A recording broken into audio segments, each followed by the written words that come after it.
Hey guys, welcome back to the channel. This is a story about what if Naruto x Pansy in Harry Potter. Before I start, please support for more amazing content and do consider subscribing to my channel and share this video with your friends. This is written by Taiho and link in description and support writer. Let's start the video. Chapter 1. Taiho. Near the training grounds, Naruto was currently dozing on a tree branch, his hands behind his head. Although napping, he could still sense the aura coming his way and immediately recognized it as his teammates. He soon after heard a soft thump as the person lightly took off from a branch. As soon as it was close enough, he could faintly smell his scent. Naruto cracked open an eye as Sasuke approached him. "What's up?" he asked. Sasuke was in front of him now. "Hokage-sama calls for us both." Naruto nodded and stood. "Another mission, eh? It's been a while since we've been assigned a mission together," he commented casually as they headed to the Hokage Tower together. An HN was the only reply. Naruto and Sasuke stood in front of Tsunade, who was seated behind her desk that was mounted with papers on either side. No wonder the Bach-an constantly complained about all the paperwork. As always, Shizune was beside the desk, except this time she was holding two folders and a small wooden box, about the size of a thick novel. "Hey, Bach-an," Naruto beamed, dropping his serious facade as soon as the four of them were alone in the room. "Got another mission for us?" The woman rolled her eyes. "Yes, Gaki, what did you expect?" Naruto grinned. "I dunno, maybe free ramen." Sasuke scoffed. "You're such a dope." "Team," the blonde growled. Before the argument could escalate, Tsunade interrupted. Yeah, we know you love each other." Two glares were sent her way. "Anyways, the mission is S-ranked for the length of 1 year, a mission suited for the best Anbu in Konoha, and you two look about the right age to top it all off," she continued over interlaced fingers, ignoring the menacing stares still directed at her. "Here are the details." She nodded at Shizune, who handed the boys the folders she had been holding. Instantly, Naruto and Sasuke returned to their serious expressions, and in unison, they opened the folders and quickly scanned the contents. "In summary, you'll be going into another world. The wizarding world. But be warned, they use magic, not jutsus, and wands to channel them instead of hand seals. You'll be attending Hogwarts School of Witchcraft and Wizardry, undercover as Hogwarts students transferred from Japan. They're in England. They befriend Harry Potter, a boy who's particularly significant in the war that world is in. The client, Minerva McGonagall, vice headmistress of the school, suspects that Potter-san, though not evil, is working with the supposed enemy, Voldemort. She secretly requested for two shinobis to find out what Potter-san is up to and help him defeat the enemy, whoever that will turn out to be. Standard mission rules apply." Naruto and Sasuke nodded slightly. "Hi, Hokage-sama." All shinobis were required to memorize and know what the standard mission rules are. Never mention what the mission is and why it is assigned to or around others, except with the Hokage and your partners in the mission, unless you have the client's permission and/or you are discussing with the client.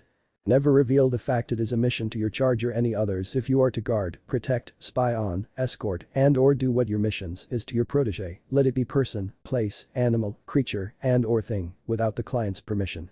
If anything goes wrong during the mission, you are to try to the best of your ability to accomplish the mission successfully. You are never to reveal Konohagakure's secrets and confidential information during your mission unless permission is granted by the Hokage or you deem the revelation is absolutely necessary. Tsunade continued, "There'll be an escort to guide you when you first arrive there by the name of Zayamara Hooch, one of the professors at Hogwarts. Try to blend in." "Hi, Hokage-sama." "Oh, and they speak English, not Japanese," she added. "Yeah, so?" Naruto prompted. So the Hokage rummaged around in the top right drawer of her desk. She brought out a pair of identical silver necklaces made of many small chains linked to one another. From each necklace hung a long thin piece of silver, which resembled the shape of the minerals of the Yondame's necklace. These will automatically translate their English to be Japanese to your ears, and your Japanese will be heard as English by the people there. Now you can fluently communicate them. And the same applies with reading and writing. If you really want to speak in Japanese and others will hear it as that as well, it's possible. Just think you want to. And when you say jutsus, it'll still Japanese for everyone's ears." She tossed them their own respective necklace. Naruto caught it swiftly and held up the dangling piece before his face. "Whoa, Bach-an, how'd you get it to do those kinds of things?" Tsunade smiled. "It's not all me. McGonagall-san also helped out with her witch magic. Remember, English reads and writes from left to right." She paused for a few seconds in case there were any more questions. When it was silent, she clapped her hands together and commanded, "Now get your things and weapons ready and meet back here in 20 minutes. Hi. With that, the two boys poofed off to their respective homes to do as ordered. After exactly the given time, Naruto and Sasuke were found back in the Hokage's office. Shizune opened the mysterious box to reveal a quill, which instantly started to glow a foreign magical blue, a little different than their color of chakra. Touch the feather at exactly the right time and you'll be transported to the wizarding world, Shizune had instructed earlier. The two Anbu did as told and found themselves pulled in with the last words from the Hokage echoing in their ears. Be careful, Naruto, Sasuke. Naruto and Sasuke saw cement ground rushing forward to meet them, but before it could, both of them flipped in midair and gracefully landed on their feet. The both of them hadn't brought their Konoha hit as they were supposed to be undercover. They wore the traditional shinobi attire, so unfortunately they looked out of place from all the other people dressed in normal modern clothes. Whoa, where is this? Naruto breathed. Ah, are you two the ninjas from Japan? A female voice sounded from behind them. They whipped around, their hands placed on the kunes attached to their thighs. Yes, we are, Sasuke said cautiously, eyeing the hawk-eyed woman before them. Well then, I'm Zayamara Hooch, she held out a hand. Relaxing a bit but still tense and alert, Sasuke took it. Ichiha Sasuke. Hooch nodded and turned to the other ninja. Naruto and she shook hands as well. Uzumaki Naruto. Answering the blonde's previous question, Hooch gestured around them and announced, welcome to London. Here are the lists of supplies we will be buying for school. She gave them each an envelope. You can take a look at that later when we're in Diagon Alley. Come, follow me, I guess I'll be showing you two around.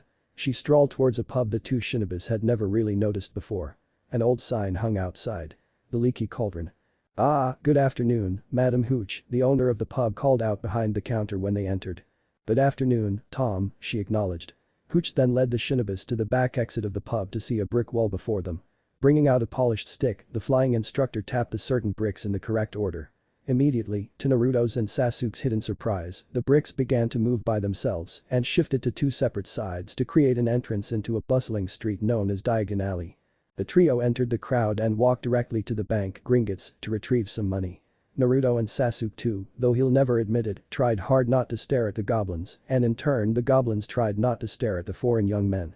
They took their own pouches of wizard money from the vault labeled as Konoha, since after all McGonagall, having deposited the money they'll need during their time in the wizarding world beforehand, had no idea who will be sent.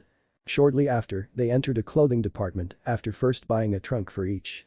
The two Anbu bought necessary amounts of clothing needed during their mission, which wasn't very much for they will be wearing the Hogwarts uniform most of the time. They changed into their new chosen attire and sealed their shinobi clothes into a scroll that also contained their Anbu uniforms.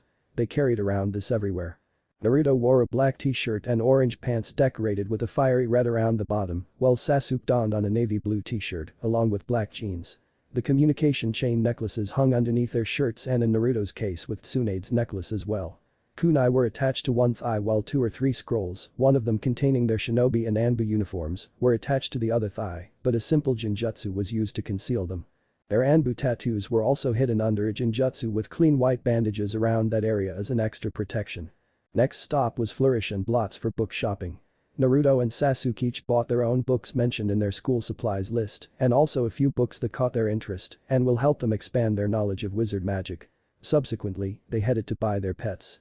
Naruto got a barn owl he decided to name Hakyun, meaning white clouds, while Sasuke got a grey owl he called Hidetachi, meaning stroke of sword. Interesting names, Hooch had remarked when they had chosen their owls' names. As they made their way through the crowd to Madame Malkin's, the professor asked curiously, so you learned you were wizards when you were in Japan? You can say that, Naruto replied vaguely. When they arrived at Madame Malkin's, Hooch dropped the subject and volunteered to take care of their supplies outside, while the two boys were to be fitted for their Hogwarts robes. They acquiesced and stepped into the store. The lady rushed over and scrutinized them up and down. Never seen you two before, she commented. But you look too mature to be in first year at Hogwarts. No, we're going to be in sixth year, Sasuke answered. Transferred, he added at the questioning look she gave him.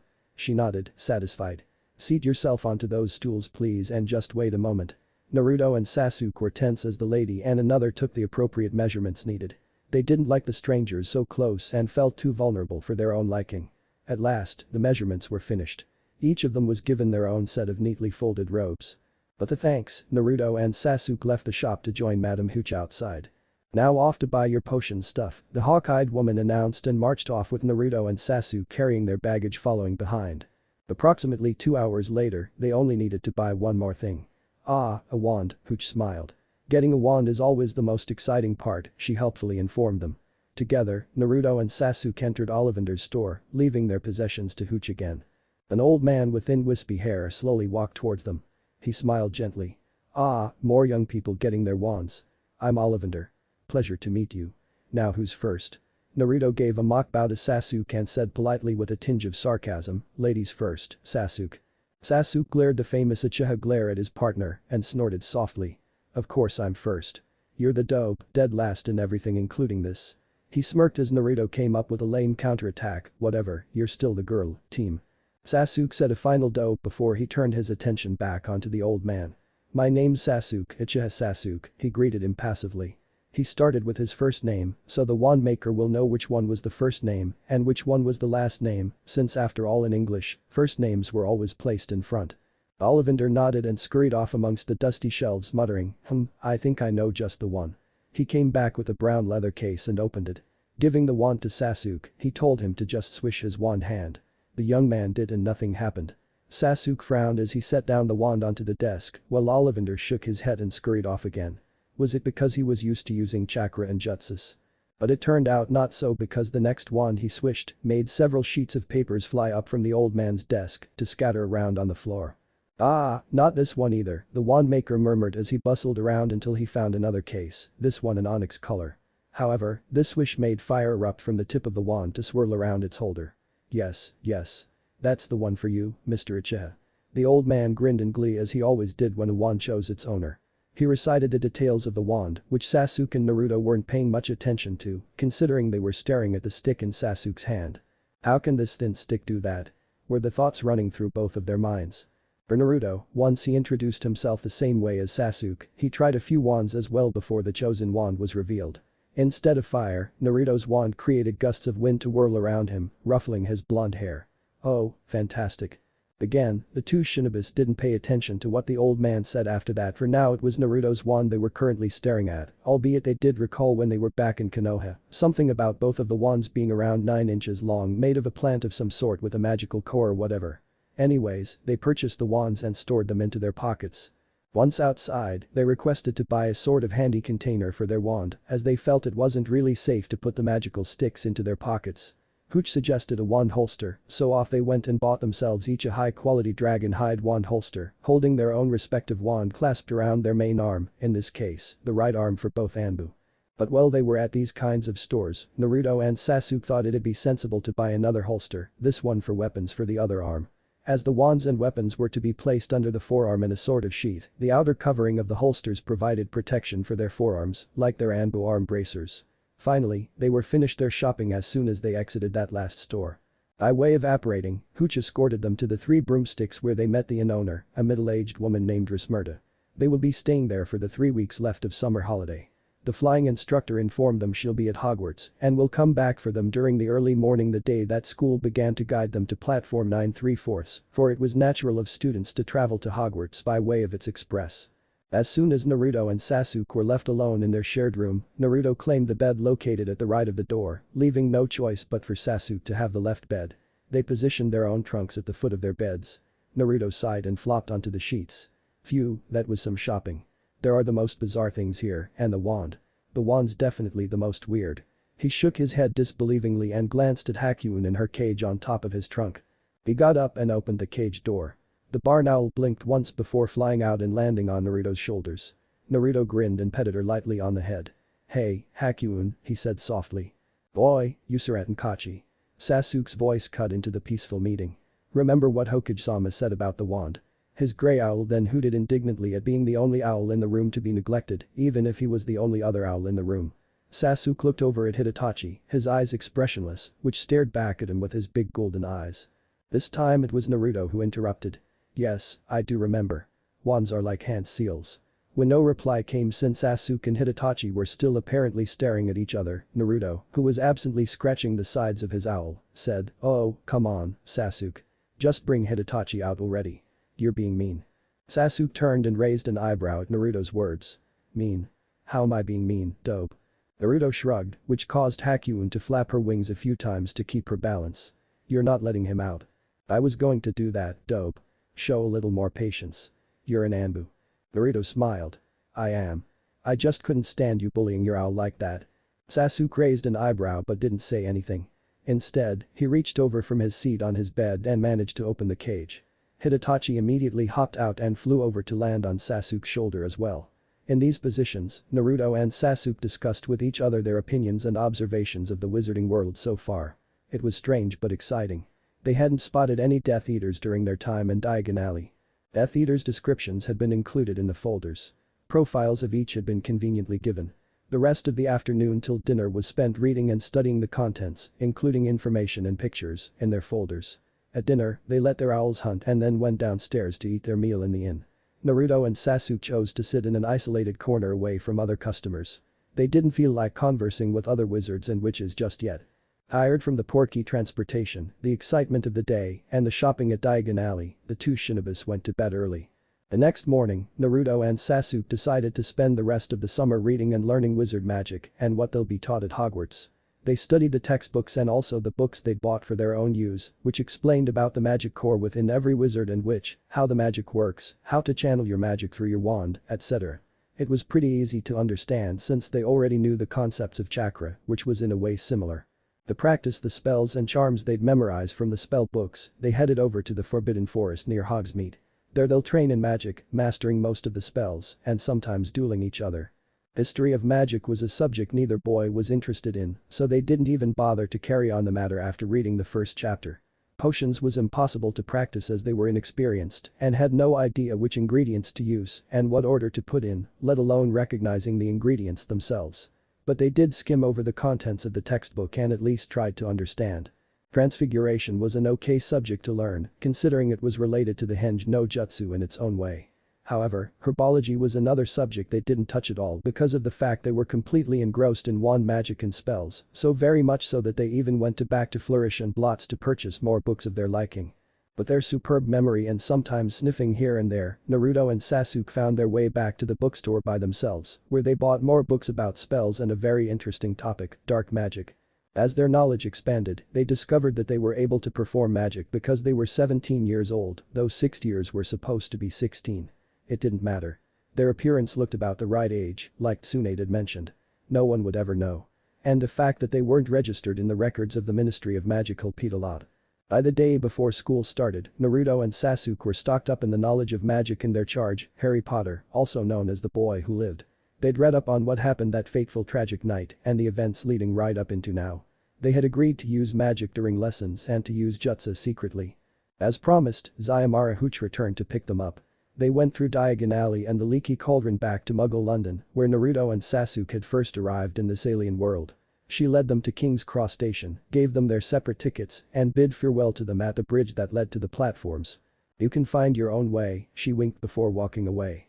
Naruto and Sasuke stared blankly after her back and turned around to face the platforms again, in one hand holding the cart they'd gotten from the station to carry their trunk and owl cages and in the other their ticket. "Come on, dope, let's go find this platform 9¾ Sasuke let out an indiscernible sigh and the Anbu proceeded to push their trolley to be sensibly arranged between platforms 9 and 10. "Hey, Sasuke, can you sense it?" Naruto asked as they looked around them. Sasuke nodded. "Yeah, it's coming from there." His head inclined slightly to the brick wall between the ones with the sign saying 9 and 10. Therefore, they weren't entirely surprised when a group of reteeds and a bushy-haired girl came along, and the girl by the name of Hermione, as they overheard, charged right through the barrier with her trolley to disappear into it. Naruto whistled lowly under his breath. "I wonder if there's a jinjutsu on that." "Usarantenkachi, it's probably a disillusionment charm or a bunch of complex spells mixed together," Sasuke corrected. Naruto pouted. "Same thing." Sasuke smirked. Suddenly, the two undercover students heard one of the reteeds call out Harry. "Harry, over here." A skinny boy with messy black hair, bright emerald green eyes, and round glasses jogged towards the reteed family. "Hey, Ron," they heard him say. Naruto turned to look at Sasuke. "I guess that's our charge. Let's go." Harry was glad to see the Weasleys again. It had been another horrible summer with the Dursleys. Molly absolutely crushed him with her hug. "Harry dear, we've missed you. How was your summer?" Harry managed to choke out. "The usual, Mrs. Weasley." She looked down at him sympathetically and finally let go.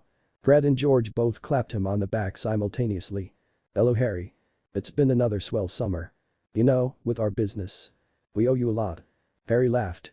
"Glad to see your business is still faring well. Besides, how many times do I have to tell you? You guys don't owe me anything." Thankfully, Molly was too busy straightening Ron's tie to listen to the conversation. She still didn't know it was Harry who'd given the twins the money to start their own joke shop. Ginny walked up towards him, pushing her own trolley. "Hi Harry." "Hi Ginny." Harry had rejected her when she'd finally confessed her feelings last year and explained he viewed her as a sister. Sooner or later, she realized that her feelings of love towards Harry were actually the feelings she felt for her own brothers. "You just missed mine, mate," Ron said. "She went through the moment before you came." "Really? Then we should." The voice interrupted the reunion between Harry and the Weasleys. "Excuse me, is that where you can get to platform 9¾ Harry turned around to see two foreign teens, one of them pointing towards the barrier. Both of them were of average height and had lean muscles rippling faintly under the Hogwarts robes. One sported silky blonde hair with cerulean orbs sparkling happily but in a slightly mysterious way at the same time. The other was more enigmatic and serious with soft dark hair and cool expressionless eyes. Molly looked at them kindly. "Yes, it is. Are you two boys in first year?" Harry doubted it. They didn't look that young. The blonde shook his head. "No, ma'am, we're in sixth year." Harry and Ron's brows furrowed slightly. "Sixth year?" Harry thought confusedly. "But I've never seen them around before." At her son's and his friend's perplexed looks, Molly asked curiously, "Really? I don't ever recall seeing the two of you in the past." "We transferred from Japan last month," Naruto reasoned. A dawn of understanding surfaced in Harry and the Weasleys. "That explains things." "Well, this is what you do." Molly explained to the foreigners how to get through the barrier. "Just take your trolley and run straight through the wall. Don't worry, you won't slam into it." The pair of teens nodded. No one could tell what was going through their heads. "I'll go first, dope," Sasuke sneered, somewhat teasingly. "Gee." Positioning his trolley directly in front of the barrier, the raven-haired boy ran towards it smoothly and disappeared in a blink. "My turn," announced Naruto and proceeded after his partner. Harry and Ron exchanged questioning looks. "Come on, we haven't got all day," Fred reprimanded and charged. George followed his twin's example with the rest of the group right behind him. There was another reunion, this time between the Golden Trio on the magical side of the train station. Spotting them just a few minutes after she arrived at King's Cross Station, Hermione had joined the Weasleys. The two Japanese teens stood off to the side, watching the three friends talk about their summers. Harry could see them out of the corner of his eye and broke off the conversation. He gestured to them to come over and they complied. Hermione gazed at them suspiciously as they approached. "Who are they?" "Transfers from Japan," Ron answered for Harry. "You called us over?" asked Naruto as soon as he and Sasuke had reached them. "Yeah," Harry replied. "I never caught your names." "Ah, yes, we haven't introduced ourselves. My name is Naruto, Uzumaki Naruto." "Sasuke, Ichicha Sasuke," the other said coolly. Harry mentally noted that this was the first time the raven-haired boy had spoken to him or anyone else other than his comrade. "I'm Harry Potter. These are my friends, Ron Weasley and Hermione Granger." Naruto nodded politely. "Nice meeting you." "Nice meeting you too," was the automatic response of Ron and Hermione. After getting a good close look at the foreigners, Hermione noticed something strange on the one named Naruto. "What are those lines on your face?"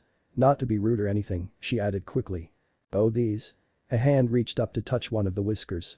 "They're birthmarks." The wizards and witch bought the explanation and soon veered off the subject of Naruto's scars. Naruto and Sasuke walked alongside Harry as the Golden Trio headed towards the Scarlet Train, the Hogwarts Express. The Shinobis hadn't said any more about themselves after the introductions. They listened carefully to what Harry discussed with his best friends and observed his expressions and tones, and his friends too. Harry was quite filled with angst due to the loss of his godfather, a Sirius Black, just last year. And according to him, it was his entire fault. His summers weren't exactly the greatest either. They were loaded with abusing and malnutrition caused by his relatives. The burden of saving the world as the boy who lived always bore down upon his shoulders.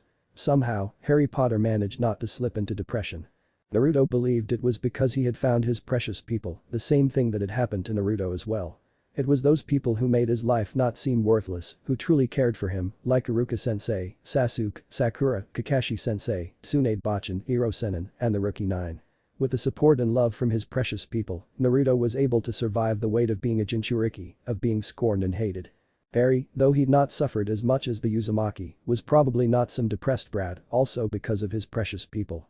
The two Anbu could tell that Harry really loved and cared for his precious people. Ron was an enthusiastic person who seemed like he could be awed easily. He was pretty outgoing and stubborn. But he complained many times during the converse about having hand-me-downs from his older brothers. Also, it seemed that sometimes he just couldn't accept certain things. Otherwise, he was a loyal friend. And an annoying prat, Sasuke thought smugly, using the word the Redeed had used only a few minutes ago to describe Percy. Hermione was the girl with all the brains. She was the bookworm, reading and researching, and filled with lots of book knowledge. Naruto and Sasuke predicted her magic and skills in battles weren't good when it came to real fighting though. Kind of like Sakura, the ninjas thought somewhat dryly. But these, Naruto and Sasuke lifted their trunks into the top shelf inside the last compartment of the Hogwarts Express, while Harry, Ron, and Hermione had more difficulty, much more difficulty. As the Shinobis were making sure their trunks wouldn't fall off, the Golden Trio were heaving Hermione's trunk first with their combined strength. They shared an amused look before giving a helping hand to lift Harry's and Ron's trunks, since the friends had managed to haul the girl's case up on the shelf. Everyone sat down in the compartment with a sigh, excluding Sasuke, who sat down with more grace. Harry thought dimly of Malfoy but shooed it away. A more pressing matter to be worrying about was the fact that the foreigners hadn't gasped and pointed at the boy who lived and oohed and ahed over his scar. It was quite refreshing, and again Harry reflected on the first time he had met Malfoy, back in Madame Malkin's, when they were both being measured and fitted for their Hogwarts robes, before their first year at Hogwarts started. Malfoy had talked with him casually, like with any normal person. Now that he thought about it, Malfoy was the second person who didn't do the irritating gasps and points, the first respectively being Hagrid. He had accepted him as a fellow Hogwarts student and chatted with him. He hadn't talked with him and then went off squealing and shouting he'd spoken to the famous Harry Potter. But then again he couldn't possibly ever imagine Malfoy squealing like some obsessed fangirl. Harry chuckled to himself quietly at the image and was snapped out of his reverie when Ron, who was sitting at the right of him near the compartment door, nudged him and asked, "What are you laughing about, mate?" Huh? Harry turned to face a quizzical Ron. "Oh, sorry, I was just zoned out there for a second." Hermione huffed and rolled her eyes. "Well, yes, that's quite obvious." Harry flushed the faintest of pinks. When Hermione saw that small change, she smiled and punched him playfully on the shoulder. "Oh, Harry, I was only kidding." Naruto and Sasuke were sitting across from the trio and watched the friendly exchanges and laughs. It was like this throughout the whole journey to Hogwarts with occasional breaks for food and sweets. And sometimes all five of them would chat with each other. None of the wizards or the witch noticed how if the topic was changed to be about the Anbu, Naruto and Sasuke smoothly and surreptitiously steered the conversation's topic away from themselves. As the express was nearing Hogwarts, Hermione reminded the other members of the Golden Trio to change into their uniforms. They did, leaving Naruto and Sasuke, who were already dressed properly, alone in the compartment. "So, what do you think of Harry Potter?" Sasuke turned his head the slightest bit to eye Naruto. His companion shrugged. "He's a nice guy, been through tough times, if you know what I mean, but still alive and content enough now, other than the death of his godfather part." I agree. They're kind of like Team 7, don't you think?" "I'm not Ron though," Sasuke growled. Naruto raised an eyebrow. "Whoever said you were Ron?" Sasuke glanced at Naruto fully. "You're like Harry. Sakura's like Hermione. Who else but for me to be like Ron? Gee, the annoying baka." Naruto chuckled. "Heh, that's funny." The Uchiha switched on his legendary glare. But before either could utter another word, Harry, Hermione, and Ron returned wearing their robes. Upon the arrival at Hogwarts School of Witchcraft and Wizardry during the evening, the population got off the train to be met by an immense black castle, lit up in many places like tiny stars. "Whoa, that's some school," Naruto stated. "Home sweet home." Harry smiled as the group of five along with other 2nd to 7th year students headed up towards a line of dark carriages. The first years were being rounded up by Hagrid and taken to the school by boat over the lake. "I know. Isn't it wicked?" Ron gushed. Sasuke wasn't at all impressed by Ron's actions right then. But when had he ever been impressed by the Redeed? Never so far and never will. As the gang neared the carriage they would ride in, Naruto and Sasuke could see some ghostly creature that resembled a winged horse attached to the front. "What is that?" asked Naruto, indicating at the beast. "You can see them?" Harry asked curiously in turn. "Yes, are we not supposed to?" Sasuke drawled, daring him to say something wrong. "Well, only people who have seen death could see the Thestrals," Harry replied curtly. "Okay, problem solved," interrupted Naruto cheerily. "Let's get on." And he hopped onto the carriage seat. His face unreadable, Sasuke sat down beside him. The Golden Trio climbed up after the Shinobis, sitting down across from them, their seating arrangement exactly the same as on the Hogwarts Express. A mass of young people streamed into the Great Hall with the first years waiting at the front to be sorted into one of the 4 houses. Gryffindor, Slytherin, Ravenclaw, and Hufflepuff. The 2 Anbu remained just outside of the Great Hall, beside the open entrance doors. As expected, a teacher made her way towards them, a strict-looking woman with small thin spectacles and brown hair tied into a tight bun. When she reached them, she spoke lowly, "You are Uzumaki Naruto." Uchiha Sasuke.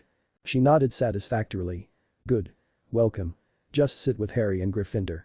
I look forward to talking to each other again, she said succinctly. With that, she turned abruptly and strolled back into the hall, to the head table. Then Naruto and Sasuke joined the crowd and blended back into the student body. As instructed, they seated themselves beside Harry. Harry directed a quizzical frown at them. You're in Gryffindor. But the sortings haven't even started yet, Hermione protested. You'll see, was the only reply. Albus Dumbledore, the headmaster of Hogwarts School, stood from his place at the center of the head table. Instantaneously, the chatter and noise died down as everybody waited patiently to hear what the headmaster had to say. His aura was quite powerful, Naruto noted. Welcome to Hogwarts, first years, and for the others, welcome back. Before I list off the basic rules as usual, we shall do the sortings first. He nodded at Minerva, giving her the signal to begin. The green-dressed woman positioned herself just behind the stool with the sorting hat. As normal, the hat broke into song. When it was finished, McGonagall opened a scroll and started to name each first year. Antoine, Christine. The timid girl stepped up and sat nervously on the stool. McGonagall placed the ancient hat on top of her head. 1 second later, it shouted, Hufflepuff. The smiling girl hopped off and skipped towards the applauding Hufflepuff table. Attison, Murray. The hat was put on his head. Gryffindor. Now it was the Gryffindors who erupted into cheers and yells. The moments before nervous boy jogged towards his house, grinning from ear to ear. One by one, the first years were sorted. When at last it was finished, McGonagall returned to her spot and Dumbledore once again stood. The excited and welcoming conversations quieted. There is one more thing to note before I continue. 2 new 6th-year students have transferred from Japan to join us here. They are in Gryffindor, as Professor McGonagall assured me that was the most suitable house for them. With that said and done, I would like to introduce Mr. Filch, the caretaker. He told me to remind all of you that the Forbidden Forest is strictly prohibited. And also it's an honor to have Professor Lupin to come back as our defense against the dark arts professor again. The haggard but smiling man waved from his seat. Now let the feasts begin. Dumbledore spread out his arms professionally and countless mouth-watering food dishes appeared on every table. Ron immediately grabbed a chicken drumstick and began devouring it greedily while his other hand reached for a bun. Ron. Hermione scolded. Watch your manners. Sasuke mentally agreed. You the transfers? A boy on the other side of Harry asked the Shinobis. Yes. I'm Seamus Finnegan. Pleasure to meet you. As if a bomb had exploded, the people who heard this important piece of information commenced on introducing themselves. Amongst the noise, Naruto and Sasuke heard only bits and pieces. I'm Dean Thomas. How's it like in Japan? Gryffindor. Were you already sorted back where? Name is Neville. Know any advanced spells? Is you know who reigning there too? I heard. That last bit caught the interest of Sasuke. You know who? Noticing something was fishy about that too, Naruto played along. Who's that? The boy whom they believed was Dean Thomas widened his eyes. You don't know. His followers call him the Dark Lord. He's evil, a murderer. Shudders went through the ones who were listening. Oh, you mean Voldemort? Naruto inquired obliviously. This time gasps were heard. A frightful Neville whispered, you just said his name. Naruto blinked. Had he made a mistake? However, he was saved when Harry cut in. It's no big deal if someone said his name. Besides, he may not be evil. Are you kidding? Ron asked in disbelief through a mouthful of mashed potatoes. Well, he's a little crazy, that's all. A little crazy? He's an insane madman. Murmurs of agreement followed the statement. Harry didn't even bother to answer and continued to eat his meal. All the while, Naruto and Sasuke secretly observed their charge. Their client suspected him to be working with Voldemort and wanted them to discover the truth. This conversation provided an inkling of hints that Harry Potter certainly did associate somewhat with the Dark Lord and not his enemies. End of chapter. Chapter 2. And Taiho. After finishing their suppers, the students of Hogwarts flooded out of the Great Hall, the first years led by prefects. Naruto and Sasuke followed the Golden Trio to the Gryffindor Tower, who was in turn trailing after the first years. The prefect stopped in front of the fat lady portrait. Pumpkins and griffins. The fat lady fanned herself lazily and looked down at the gaping first years. Sighing, she swung the entrance to the common room open. As the prefect explained where the female's dormitory was and where the male's dormitory was, Harry sat himself down in his favorite armchair close to the burning fireplace. Ron and Hermione sat across him on the couch, while Naruto and Sasuke leaned casually beside the fire, one on each side of the mantel. After getting comfortable, Hermione cleared her throat and asked shyly, is Hogwarts similar to your school in Japan? Naruto glanced at the bushy-haired witch and shrugged. Not really. He didn't mention about the differences, which would have gone on in an incredibly long list. "What's different?" she asked a dreaded question. "Well, it was before we found out we were wizards. So it's a typical school," he added silently, in Konoha. Sasuke smirked inwardly. The Usurantan Kachi was pretty good at saying the truth, if only the half-truths, even if they had attended the ninja academy a long time ago. The Golden Trio couldn't blame them for lying. They had answered their questions honestly. It would be their fault for assuming things. There was a brief silence before Hermione opened her mouth again. "Then what things are the same?" "Nothing much. You have to remember. It isn't a wizardry and witchcraft school." "Right." Another brief silence.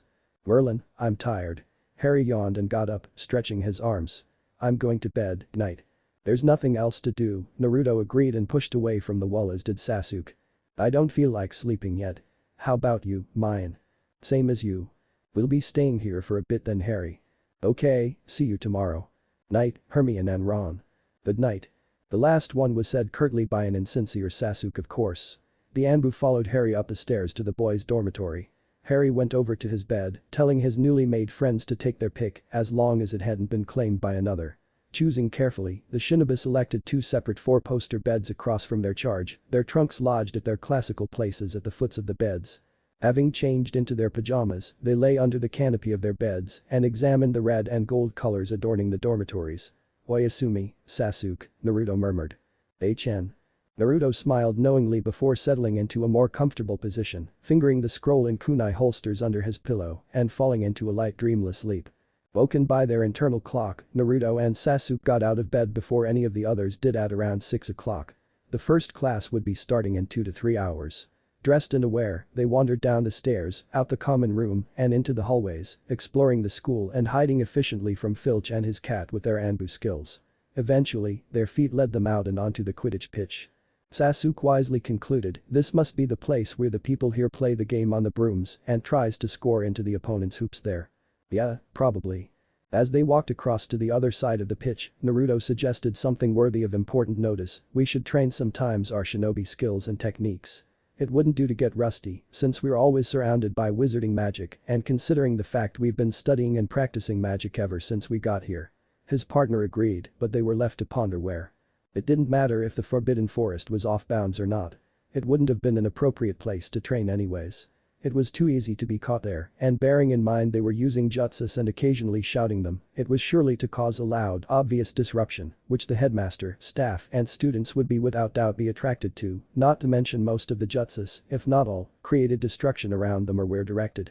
"We'll find out a way," Sasuke assured and headed back to the castle, hands in his robe's pockets alongside Naruto, having a feeling it was almost time for breakfast. They clandestinely slipped back into the school and seated themselves at the same spots they had been sitting in the day before in the Gryffindor table. Soon after, they were joined by a sleepy Harry and his 2 best friends. "Great, double potions first thing with the Slytherins," Ron pouted grumpily, "a perfect way to start the day." "Humph. Oh, come off it, Ron. Sure it's bad, but you make it worse with your attitude on it and during class. You really should pay attention more." "Well, I'm not a brilliant pupil like you, Mayan. I work hard, I pay attention, so I don't find potions as bad as you do. The only awful thing worth complaining about is Professor Snape and he picks on you more than others because you're so whiny." "Aw, come on, Hermione. Isn't that going a tad bit too far?" "I'm just stating the truth." With that, she took a curd bite out of her toast, ending the argument. Harry, Naruto and Sasuke shared amused looks over their chewing of their breakfast. Ron just glared at his own toast. Making their way to the dungeons, though trudging would be a more appropriate word for Ron. The group of friends anticipated what was to come, except for Harry and Ron. They took their usual seats at the front right of the class and waited for their professor to come and begin the class. Meanwhile, Harry glanced over at Malfoy at the other side the front left, noticing everything was still the same, with Crabbe and Goyle sitting on either side of the Slytherin prince. He'd grown more handsome over the summer. Before Harry could dwell on the idea that he just thought that, the potions master briskly strolled into the room, silencing the chattering class at once. With short waves of his wand, he slammed the shutters shut, preventing all natural radiance from entering the room and leaving only the dim dungeon lights to be the only source of light. Harry leaned over slightly and whispered to Naruto, who was sitting to the left of him, "He makes this kind of entrance every year." Snape rounded on him immediately and leered. "Mr. Potter, if you're to be so kind, perhaps you could enlighten the class of what you should have been reading over the summer." He then proceeded to pop quiz the boy who lived, of which he held no responses, but only a few of a vast number of questions. Funnily enough, even if they'd only skimmed the textbook and tried to understand potions, Naruto and Sasuke knew more than the emerald-eyed wizard, and they couldn't help but wonder what exactly their charge did over the summer if he was so frequently locked up. The potions master noticed that the transfers weren't busy scribbling down notes like the rest of the class and turned his cold black eyes on them, whom looked expressionlessly back at their professor. Narrowing his eyes, Snape ran his eyes down the list of names before sneering. Mr. Uchiha, Mr. Uzumaki, why aren't you sensibly taking notes? Oh? Were we supposed to? Said Sasuke coolly and skeptically at the same time. You will do well not to mock me, Mr. Uchiha. 10 points from Gryffindor. A slight raise of an eyebrow was the only sign of Sasuke's disapproval before he and Naruto were forced to jot down notes. Now as a review we will be brewing the most complicated potion from last year, which shouldn't be a difficult task at all. During their lunch break in the Great Hall, Ron sighed and slouched on the bench. Merlin, potions was horrible, his friends didn't even bother to answer and kept on eating. Naruto hadn't been the best potion maker, but he wasn't as worse as Ron. Despite his dislike of Snape, Harry still did pretty well in potions, well better than many. Unsurprisingly, Hermione did okay as well. Sasuke was also on the same level as his partner. It was quite hard because of their inexperience and of the fact they lacked the knowledge about potions ingredients, but they managed. The next class was Defense Against the Dark Arts with Professor Lupin with just the 6th-year Gryffindors. To the Shinobis' sensitive noses and sight of auras, Remus Lupin was not an ordinary man. Something about him smelled wild and in a way cursed. Excluding his hidden haunted eyes, the professor was viewed as a normal wizard by the students, though still slightly different than ordinary. Lupin's a really good teacher, Harry informed the foreigners. He was the one who taught me how to do the Patronus charm in my 3rd year. Patronus charm? Isn't that a high-rank spell? Asked Sasuke. Hermione chirped up, yes, in fact it's an aura-level spell. Then how on earth was Harry taught it in his 3rd year? Said Naruto. Wait a second. You'll be in the same class as him too, right? So that means you can do it too. Hermione shook her head. No, Ron and I can't. Professor Lupin gave Harry special tutorials outside of class. Ah. Naruto wondered if they had felt left out, like the way he had felt when Kakashi had only been focusing on Sasuke to teach him the Chidori. But he had forgiven his dear sensei, because Sasuke did need the lessons after all. He had met Iro Sennin who had taught him the Rasengan which rivaled the Chidori. As you may remember, I'm Professor Lupin to teach you defense against the dark arts. Any questions? No hands were raised, so he continued, first of all, we will be learning the 3 versions of the knockback jinx. Does anyone know this jinx? Harry, Hermione, Naruto, and Sasuke were the only ones who raised their hands, except Hermione's hand was way up there waving wildly. Lupin smiled, which caused wrinkles to appear at the corner of his eyes. Yes, Miss Granger. It could be used on creatures or objects. For the simplest one you say Flipendo, the middle one is Depulso, and the hardest one is Ventus. Correct, Miss Granger. 5 points to Gryffindor. What are the effects on the creatures or objects you use the spell upon? This time Sasuke was the one who was chosen to answer. If the spell is strong enough, the creatures will be killed, while objects will just be moved. Yes, Mr. Uchiha. Another 5 points to Gryffindor. Here in the classroom we will only be performing the knockback jinx on objects. Starting with the simplest version, you point your wand at the desired target and say Flipendo. We will be practicing with this cardboard box here that has been weighted down with a few stones. Everyone, line up and we'll take turns using the Flipendo spell on it. The class obeyed. The Golden Trio and the Shinobis winded up at the end of the line. If the students were to succeed to blast the object, it would hurl itself at a wall void of any decoration and out of the way of other items so that no harm would fall upon the classroom or its residents. A few could make the box move back 3 inches or so, while several made it throw back a good meter. Only a small number of around 3 was able to blast it well back to be just centimeters from the wall until the line neared the end. Ron, who went after Hermione, produced the same results as his girlfriend. The box was flung back and bounced softly against the wall. Harry came next and so far his spell had the best result yet. The container slammed a meter up into the air against the wall and clattered loudly on the ground from the stones within. Wow. That's amazing. As expected of the boy who lived. Harry sighed and returned to his seat beside Ron, whose other side sat Hermione. Second to last, Naruto took out his wand and said, Flipendo. In contrary to his calm voice, the cardboard box was hurled hard at the wall right up into the air around 2 meters high. It smashed against the wall, and the pointed corners that contacted were pressed in so that they became dull and flat. As if in slow motion, the box tumbled down to land with a thump and a slight bounce, with a number of noises from the stones bumping each other inside.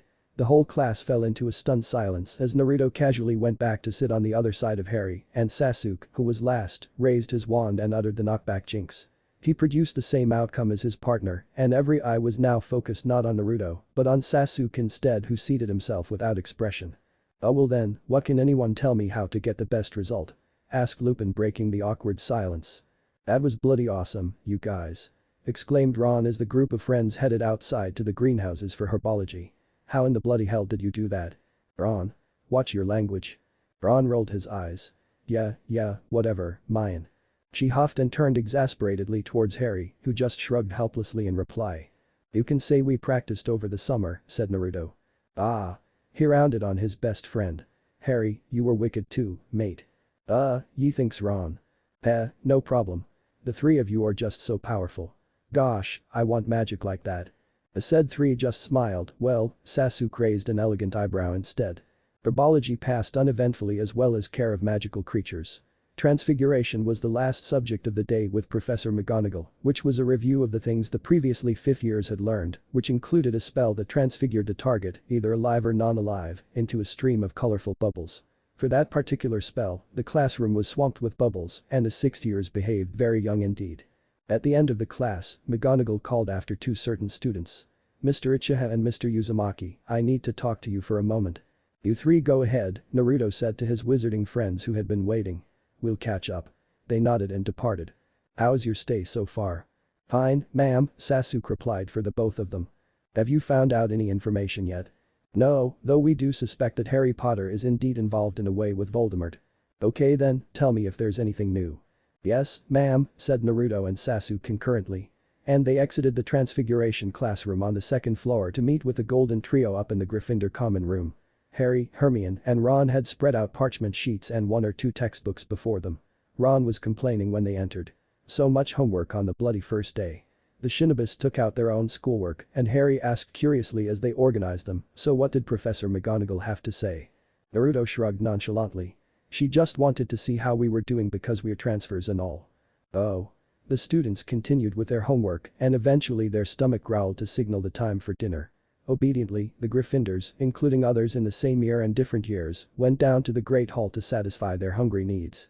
Later on that week, the first flying lesson of the year began. Madam Hooch paced in front of the line of sixth-year Gryffindors and Hufflepuffs. Each wizard or witch stood beside a used school broom on the ground. She gave no sign of all that she had met the Shinobis prior to the school year. "Well then, you know what to do," she announced. The students looked down at their brooms and shouted, "Up!"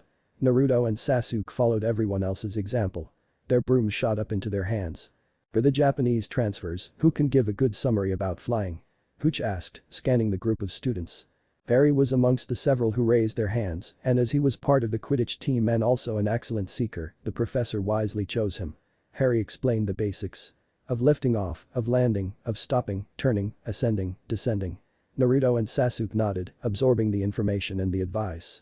"When I say go, fly to the far Quidditch hoops and then land." Hooch held a broom of her own. "And no nonsense. Ready, go." Each person mounted their brooms and kicked off the ground. Hermione looked a little sick, so did many of the Hufflepuffs, who didn't look at all comfortable flying on long sticks with stuff coming out of one end. The skilled flyers, including Harry and Ron, breezed around the group and crisscrossed the sky. Naruto and Sasuke were wobbly at first, their fists clenched tightly on their brooms. Sasuke lifted the handle slightly and slowly ascended over the heads of the class. Naruto turned right and left, weaving in and out of the crowd, testing out his flying skills. He almost collided with Neville, who was quivering nervously, but luckily he swerved out of the way. But now he was heading down. Hastily, Naruto grasped the handle and lifted it up. He came shooting up. Hooch noticed and yelled over her shoulder, "Mr. Uzumaki, no playing around." Naruto managed to calm down his straight ascent and leveled his broom. Down he slowly went to join Sasuke. "Dope," the Uchiha acknowledged. "Well, it's a bit weird flying on this stick. Don't you think?" "I guess. Haven't you noticed that wizarding folk are fond of sticks? Like wands and now brooms." Naruto spoke lowly so that only his partner could hear. "Ah," Sasuke said with a small smile. 2 weeks later. In the ever-busy Gryffindor common room. "Naruto. Give those back." Hermione cried as the said young man pranced around her, holding a wad of parchment paper just outside her reach. "No, I'm sorry but I'm afraid I can't, Miss Granger, for these papers contain the most vital information." Naruto grinned and tossed his sunny hair. "Ooh, pass them to me." Ron joined in. The blonde's hand slipped under the witch's desperate reaching arms and handed the precious potions notes to the redeed. Hermione swung around and stalked over to a backing away Ron. She said vehemently but with laughing eyes. But we need them. You and Naruto have your own notes. No, I don't. Well, it's not my fault then. Hey, Naruto chipped in defensively. The only reason I need those notes is because on that day my writing was the worst ever. I can't even read my own writing. That's not my fault either. Hermione said exasperatedly, which Naruto and Ron grinned in response at the familiar tone. Harry and Sasuke were seated on the couch.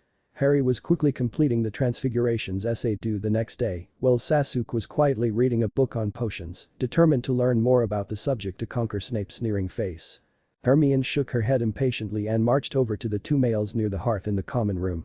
She towered over the bent-over scribbling Harry, hands on her hips, and glared over at Sasuke as well. Harry. Sasuke. Help me get my notes back. I'm doing my essay, mine. And I'm busy. Get them, the witch ordered, narrowing her eyes. Harry glanced up. I will if you help me. Ugh. Hermione threw her hands up in frustration, but then turned hopefully toward Sasuke, who spared her a glance. Don't look at me, he stated flatly. Hermione stared up at the ceiling as if begging the heavens to grant her some mercy from the annoying boys she called her friends. Suddenly, she thought mischievously, okay, now on to plan B. Hermione turned around slowly to face the two boys who had started it all. Naruto and Ron were poring over her potions notes, her notes. Naruto sensed the threatening aura and looked up towards the source. Oh. He nudged the redeed beside him who also looked up. What? He then noticed a fiery witch slowly walking towards them. Well, she purred dangerously. If it isn't two little boys in need. Ron squeaked and immediately held out the papers. She took them and smiled sweetly. Why, thank you ever so much. Naruto and Ron shivered. Girls were so scary when provoked. Like Sakura-chan, Naruto thought amusedly. Naruto, come over here, Harry called. Naruto came to sit beside the boy who lived. What? Take over my essay, please. The blonde took the two sheets and read them over. Yeah, sounds pretty good, he said carelessly after a while. Harry raised his eyebrows. Knowing you, I shouldn't have let you be the one to edit my work. Hey. Naruto cried out indignantly. Harry just chuckled. The next night the Gryffindor tower saw a dark figure pull back his covers, already fully dressed, and reach under his bed after cautiously looking around him to find sleeping humps all around. He crept over to the bed next to his and shook the form awake, which groggily rose, already dressed as well, and followed his companion down the stairs. On the way down, the two figures met another, a female, and together they entered the Gryffindor common room. They froze as soon as they noticed two people who appeared to be dozing on the couch. One was holding a potions book leaning against the couch's cushiony back, the other was nodding off over the book. As the three figures crept silently past them, the two boys opened their eyes, nevertheless, completely unsurprised. The dark-haired boy raised an eyebrow. It was around 1 o'clock in the morning. Where are you going? Sasuke asked indifferently. Just going out, Harry replied vaguely. At this hour? Countered Naruto. We're just going to the library. It's 1 a.m. Yes, but Hermione began. Fine, I'll let you in a little secret since you're my friends and all. Harry smiled, putting a reassuring hand on the witch, giving the message that it was okay.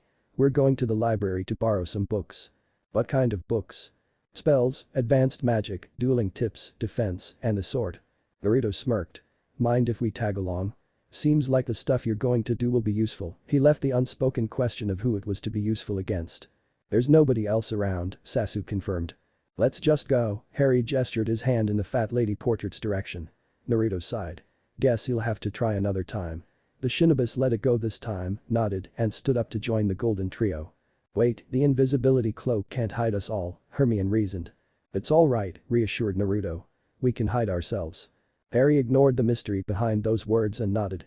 Okay then, suit yourselves. With that, he swung a shimmering material over himself, Ron, and Hermione, who disappeared from sight, but the Anbu could still smell and sense them, though they said nothing about that.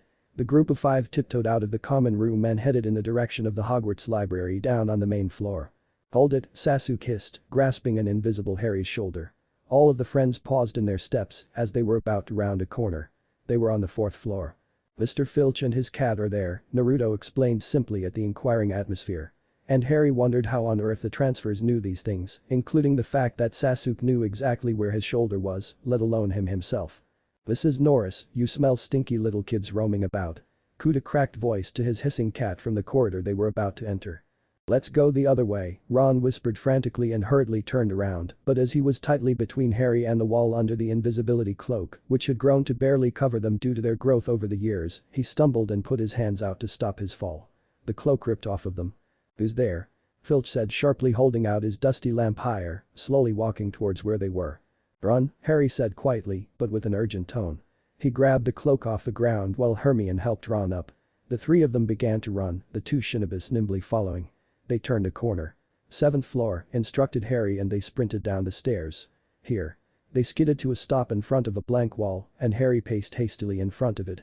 Out of the blue, a door appeared and the group quickly entered, shutting the door softly behind them. A medium-sized room greeted them with a warm fireplace on one end. In the center, two black leather sofas surrounded a round glass table. Their shoes padded silently on carpet and the walls were painted a light creamy color. Polished maroon shelves lined the walls, bursting with countless books. "We'll be safe here," Harry told the surprised ninjas as Ron and Hermione sat down with a relieved sigh on one of the sofas. Naruto asked wonderingly, "Where is this?" "The room of requirements. It's a place that appears when you ask for it. You can conjure whatever the room will look like. All you got to do is pace in front of where it is and think of the room you want and the stuff inside it. But can't other people come in too?" "Yeah, if they think exactly the same room as this, which is highly unlikely unless we tell people ahead of time."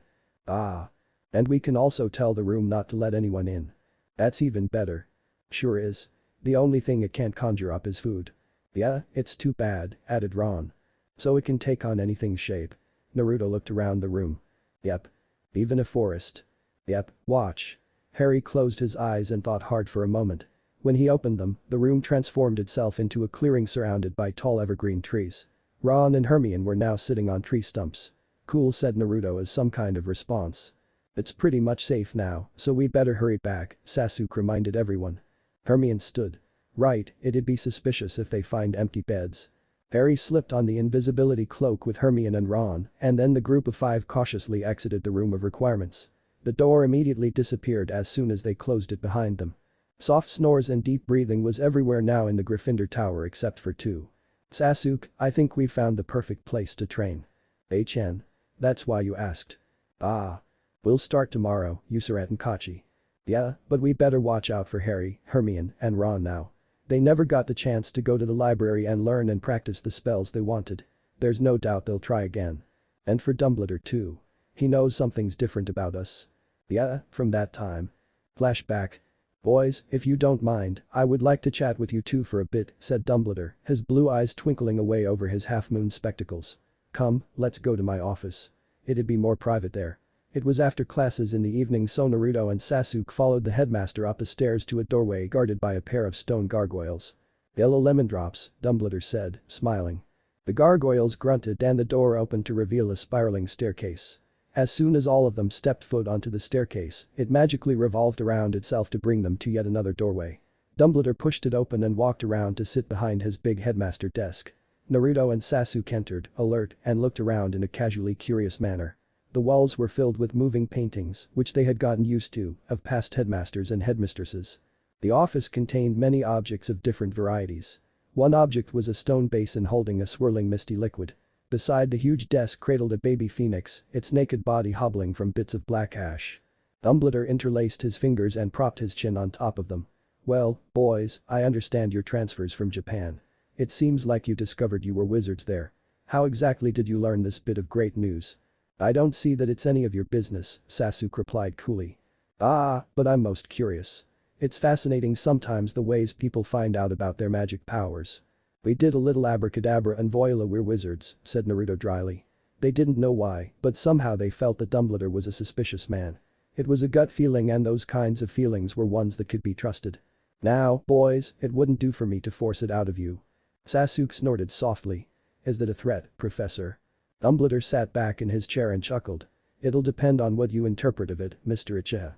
Suddenly, Naruto and Sasuke felt light touches on their minds, slight probes here and there. Legilimency. They thought. They've read about it in one of the books over the summer. Because of their lack of knowledge about occlumency, their Anbu skills kicked in. Their mind closed off with a word of Kai. In their heads.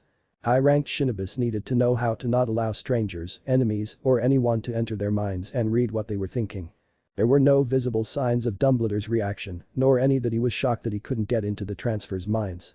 A blink perhaps, but yet again everyone blinked. Naruto and Sasuke couldn't be sure about the signs that they could see. But they smelled the slight scent of surprise, curiosity, and maybe a little interest. "Professor, we still have homework to do." "Very well, off with you, Mr. Uzumaki, Mr. Uchiha," Dumbledore dismissed calmly, his eyes still twinkling. Then flashback. End of chapter. Chapter 3. I.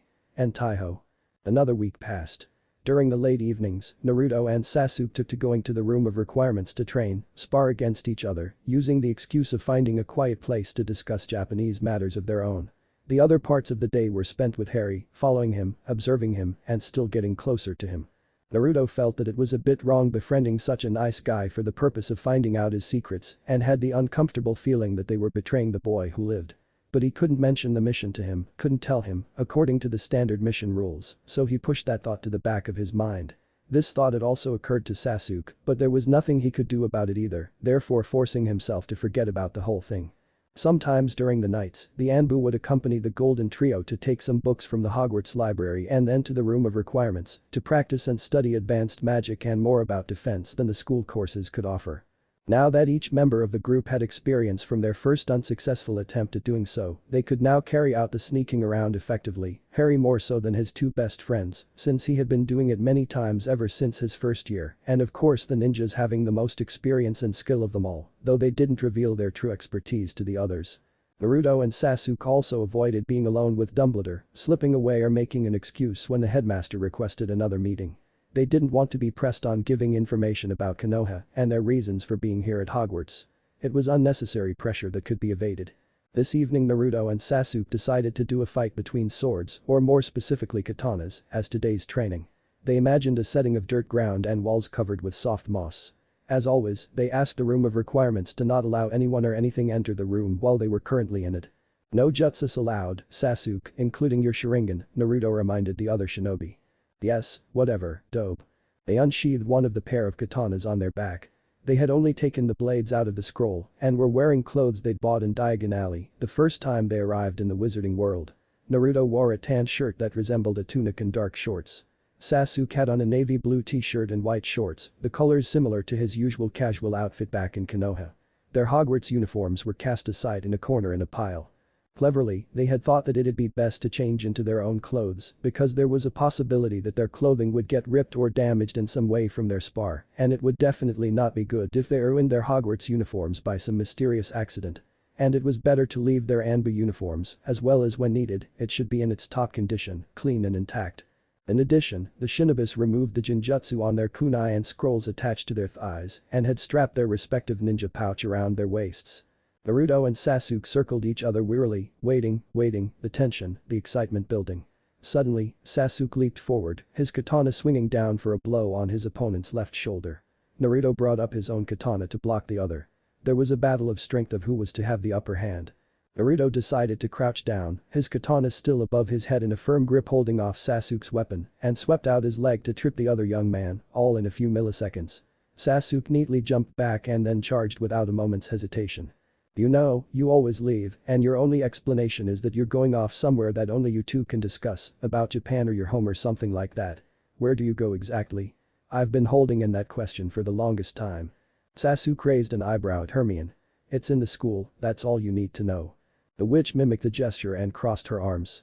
"It sure sounds suspicious if you ask me." "Well, I didn't ask you, did I?"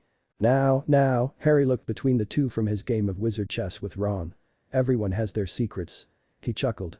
Hermione huffed and then sighed, defeated. Fine, I'll let you guys off the hook for now." She giggled. Naruto smiled and decided to change the subject for safety precautions. "The Quidditch game between Gryffindor and Slytherin is in 3 days, is it not?" Ron nodded excitedly. "I can't wait. Slytherin is going to be crushed." "Actually, from what I gather from rumors and their games, Slytherin is a formidable team and an excellent house, no less," Sasuke put in. Ron gasped exaggeratedly and gaped at the raven-haired boy. "Merlin's beard. How can you say such a thing?" Sasuke looked at the redeed blankly. Harry shrugged in response for the other boy. "Slytherins ain't all that bad, Ron. Merlin, house prejudices." He shook his head disappointedly, which caused Ron to stare at his friend in horror and disbelief. "Mate, are you feeling okay?" "Harry's got a point," piped up Hermione. "You people are all insane." Finally, it was game day, Quidditch game day. The school population was alive with an excited and anticipated buzz. As always, a nervous Harry ate little for breakfast compared to his usual amount. And typically Ron and Hermione scolded him. "Harry mate, you gotta eat more. Need your strength and all to catch the evasive snitch." He's right. You need food to burn to produce energy that'll help you focus better. Harry just shrugged. "I'm forcing myself to eat this much already, guys. I'll be fine." "Actually, I agree with Ron and Hermione," Naruto added. "Food equals energy like Hermione said, and energy equals strength to play like Ron said." Harry smiled slightly. "Thanks guys, but this is about as much I can eat right now." His group of friends shrugged, knowing they couldn't persuade him to eat any more, except with Sasuke raising an eyebrow instead. Half an hour later or so, the Gryffindor and Slytherin Quidditch teams left the rest of the schools to change and get ready. "Good luck, mate. Be careful. Have fun." Naruto grinned. Sasuke just nodded to the boy who lived as he departed. Standing with his teammates in the change room, awaiting the time to enter the bright pitch, Harry took a deep breath. He had changed already, gripping his fireball tightly in one gloved hand. Slytherin'll be playing against Draco. Harry couldn't give anything away. The Quidditch game started with Madame Hooch's whistle, and immediately the crowd began to cheer. Harry hovered above the pitch, scanning below and around for a golden glint. He saw it at the northeast corner below. Leveling his broom downwards to that flash of bright color, Harry zoomed down, dodging a bludger. "Sorry Harry," shouted George and spotted the snitch fluttering up and down. It probably sensed a seeker coming and darted up. Harry pressed his broom faster, feeling Malfoy on his own broom, also heading towards the gold ball only 3 meters away. As Harry shot upward, Malfoy caught up and now they were neck to neck. Harry held the handle of his firebolt securely in one hand and reached out his right hand in the snitch's direction. Malfoy had done the same as well. Suddenly, the golden ball rocketed down with the two seekers right behind. There was an intake of breath from the audience, waiting for the grab that will win the game, hoping against an accident of their housemate. Harry reached forward further, stretching his arm, and could feel his body starting to levitate from his broom. The ground was coming nearer and nearer. They were 8 meters away, and neither were giving up, their hands reaching as far as it could go, leaning forward as much as possible without falling off. Despite the dangerous situation, Harry grinned, his emerald eyes sparkling with a feeling of exhilaration. Harry's fingers grazed the shiny surface of the snitch. Malfoy was almost there too. He had to get it before him. 3 meters, 2. Harry grunted and lunged forward, angling his body so that he could roll on the ground when he hit it to soften the impact. Malfoy narrowed his eyes. He couldn't lose, not this time, like every other Quidditch game, and pushed himself off his broom. The two boys grasped the snitch at the same time, Harry with his right hand, Draco with his left. Simultaneously, they hit the ground and both did a somersault, the golden ball held between them. Finally, the game was over. Harry lay on the grass, breathing heavily, his right arm stretched beside him, clutching one side of the snitch in his right hand. Malfoy was also lying on his back, his left arm extended in the space between him and the Gryffindor, his left hand holding the other side of the gold sphere. With such a small size, the snitch was only being held by fingers. Therefore, Harry and Draco's fingers were touching, Malfoy's thumb and index finger on top of Harry's, and Harry's middle and ring fingers on top of Malfoy's, both their pinkies behind the ball as a minor support. Jordan Lee announced into a surprised mass of people. "Harry and Malfoy have the snitch in between them. Just what is going on? Who hit it first?" McGonagall whispered something in his ear when she saw the message in Hooch's expression. "Oh, wait a second. Professor McGonagall just informed me that it's a tie. Nothing like this has ever happened before." The crowd was silent. Indeed, a tie had never occurred in the history of Hogwarts Quidditch, especially between two rival houses. "Yeah, Harry," screamed a voice out of the blue, which Harry vaguely identified as Hermione. He was too dazed from the excitement, the tension, and the result. The other Gryffindors joined in. "Harry. Harry. Harry," they chanted. Though they had not won, it was a sign of gratitude and appreciation for their Gryffindor seeker who tried so hard. Harry frowned from his lying position. What about the Slytherins? What about Malfoy? He risked some injuries too. It wasn't only Harry, not only about him. He sighed. Of course the world thought he was the one who deserved the fame, the credit. Besides, he guessed that Slytherins just weren't the type to yell and chant. But then a shout was heard from the red and gold colors of the Gryffindor crowd. "Good job, Malfoy." Harry was surprised and so was Draco, though he didn't show it. Harry realized the Slytherin was getting up, still grasping the snitch nonetheless, and he recognized the fact that he needed to get up too. He glanced over at the Slytherin prince, grinning, and held up his right arm, forcing Malfoy to raise his left. Malfoy raised an eyebrow at him but didn't let go. Pansy Parkinson became the second person to cheer for Draco. "Yay, Drakey." Draco's jaw tightened, his only sign of annoyance at the bloody girl. "Bring it down, Potter," he said, ignoring Pansy. Harry understood and complied, lowering his arm along with Malfoy. Now was the perfect moment. 12:30 tonight, room of requirements, the blonde said. No one else heard except for the emerald-eyed wizard above the din of the chants. Harry. At night, at midnight, Harry rose from his bed, glancing around to see if anyone was awake. Confirming that the coast was clear, he reached under his four-poster bed, retrieving a shimmering material, the invisibility cloak, and crept out of the dorm, invisible, grasping the Marauder's map in one hand and his wand in the other. He was already fully dressed. Naruto and Sasuke peered cautiously through their eyelashes. Harry was living alone. Most suspicious they knew about the Marauder's map from their expeditions at night with the Golden Trio to the library. Having examined it and asking a few normal curious questions, they discovered that they could conceal themselves from being shown on the map by hiding their auras and chakra signatures. They did so, and also added the camouflage with their surroundings as they silently rose from their beds and efficiently slipped out the dorm door.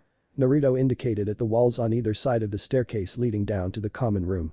Smiling, he lightly jumped up and attached to the wall by his chakra-enhanced feet. Sasuke nodded and copied him. Thankfully, the wall was void of spying paintings. At the end of the stairs, they peered around the wall's edge.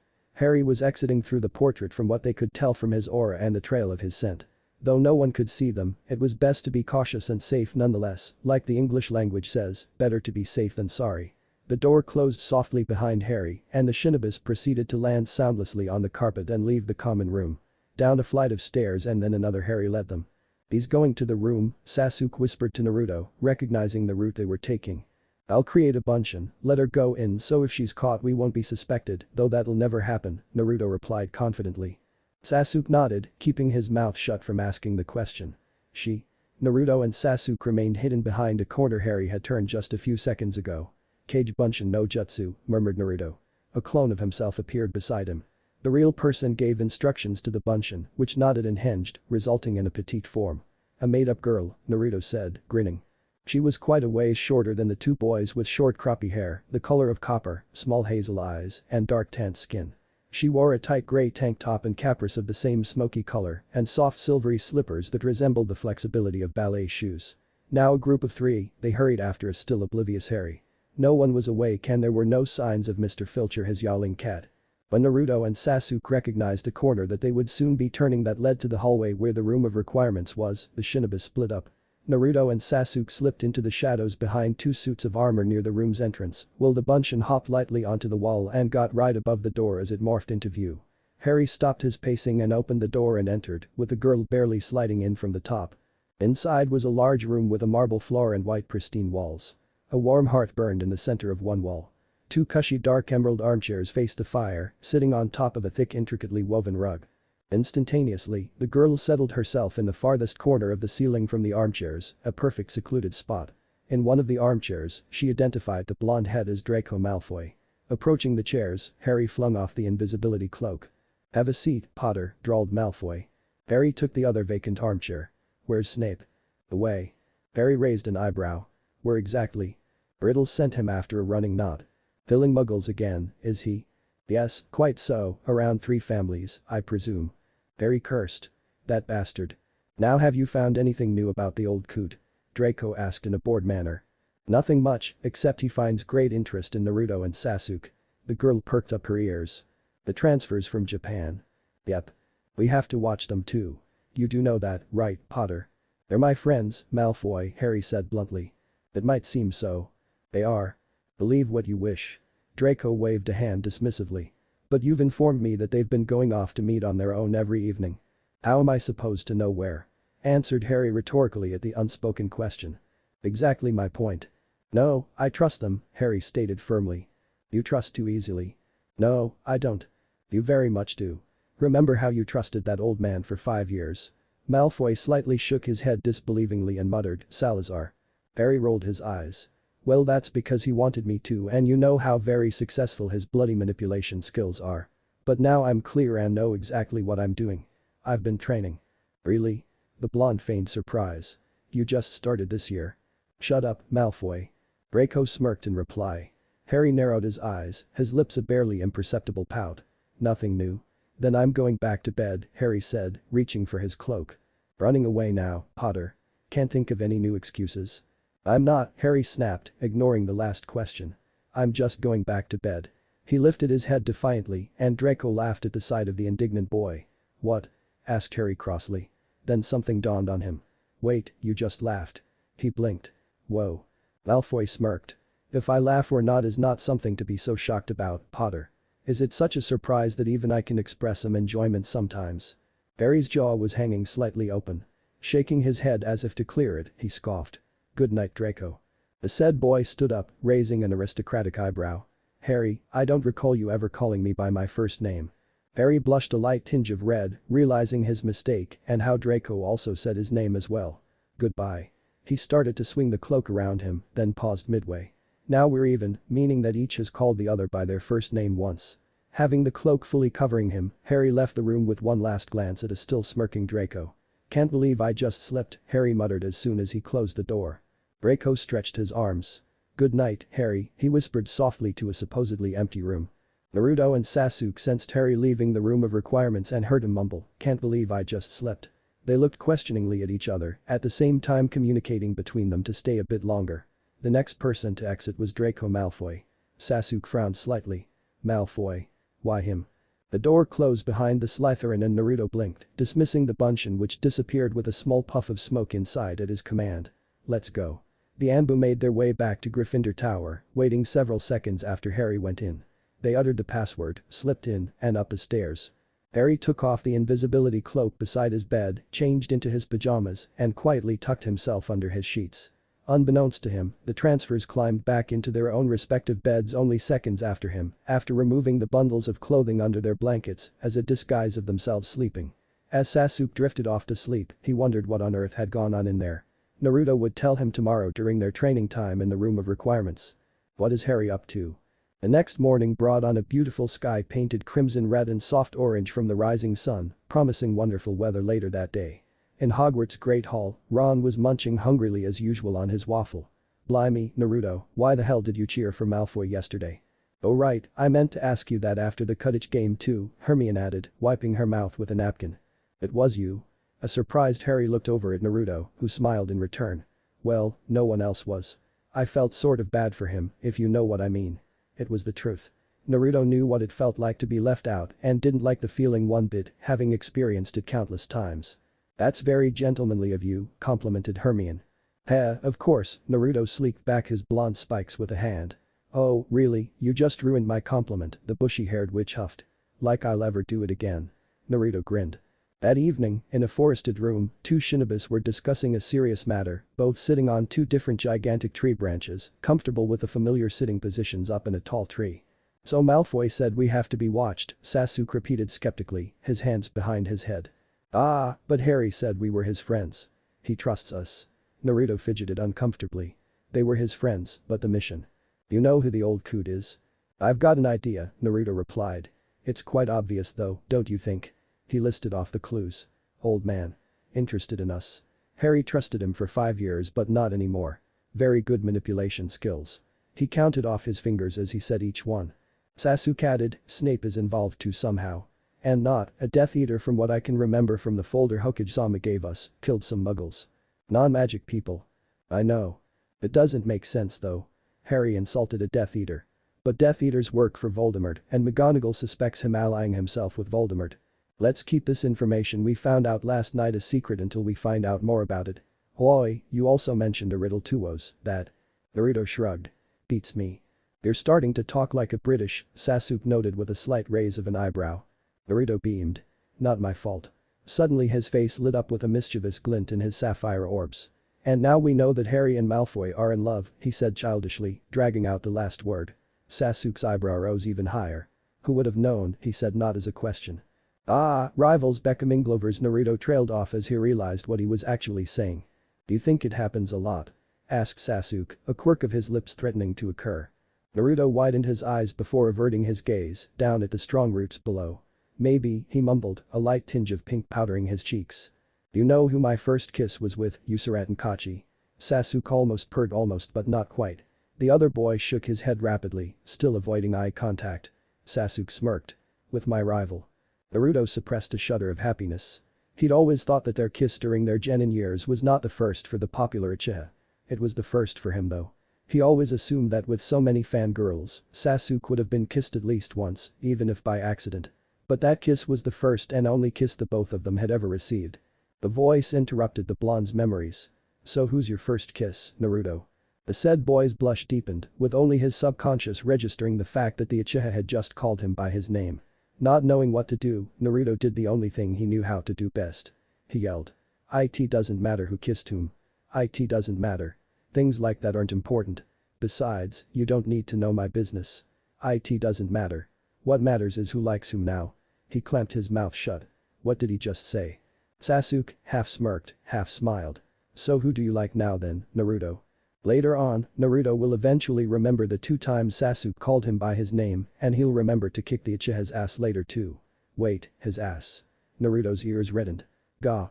He'd been badly influenced by Iro-sennin, the old pervert. "It doesn't matter who I like," he muttered, finally turning around but staring at a space just over Sasuke's head. Sasuke's smirk turned triumphant. "But you just said." "I know what I just said." "Then you better not contradict your words." "Fine," Naruto gave in.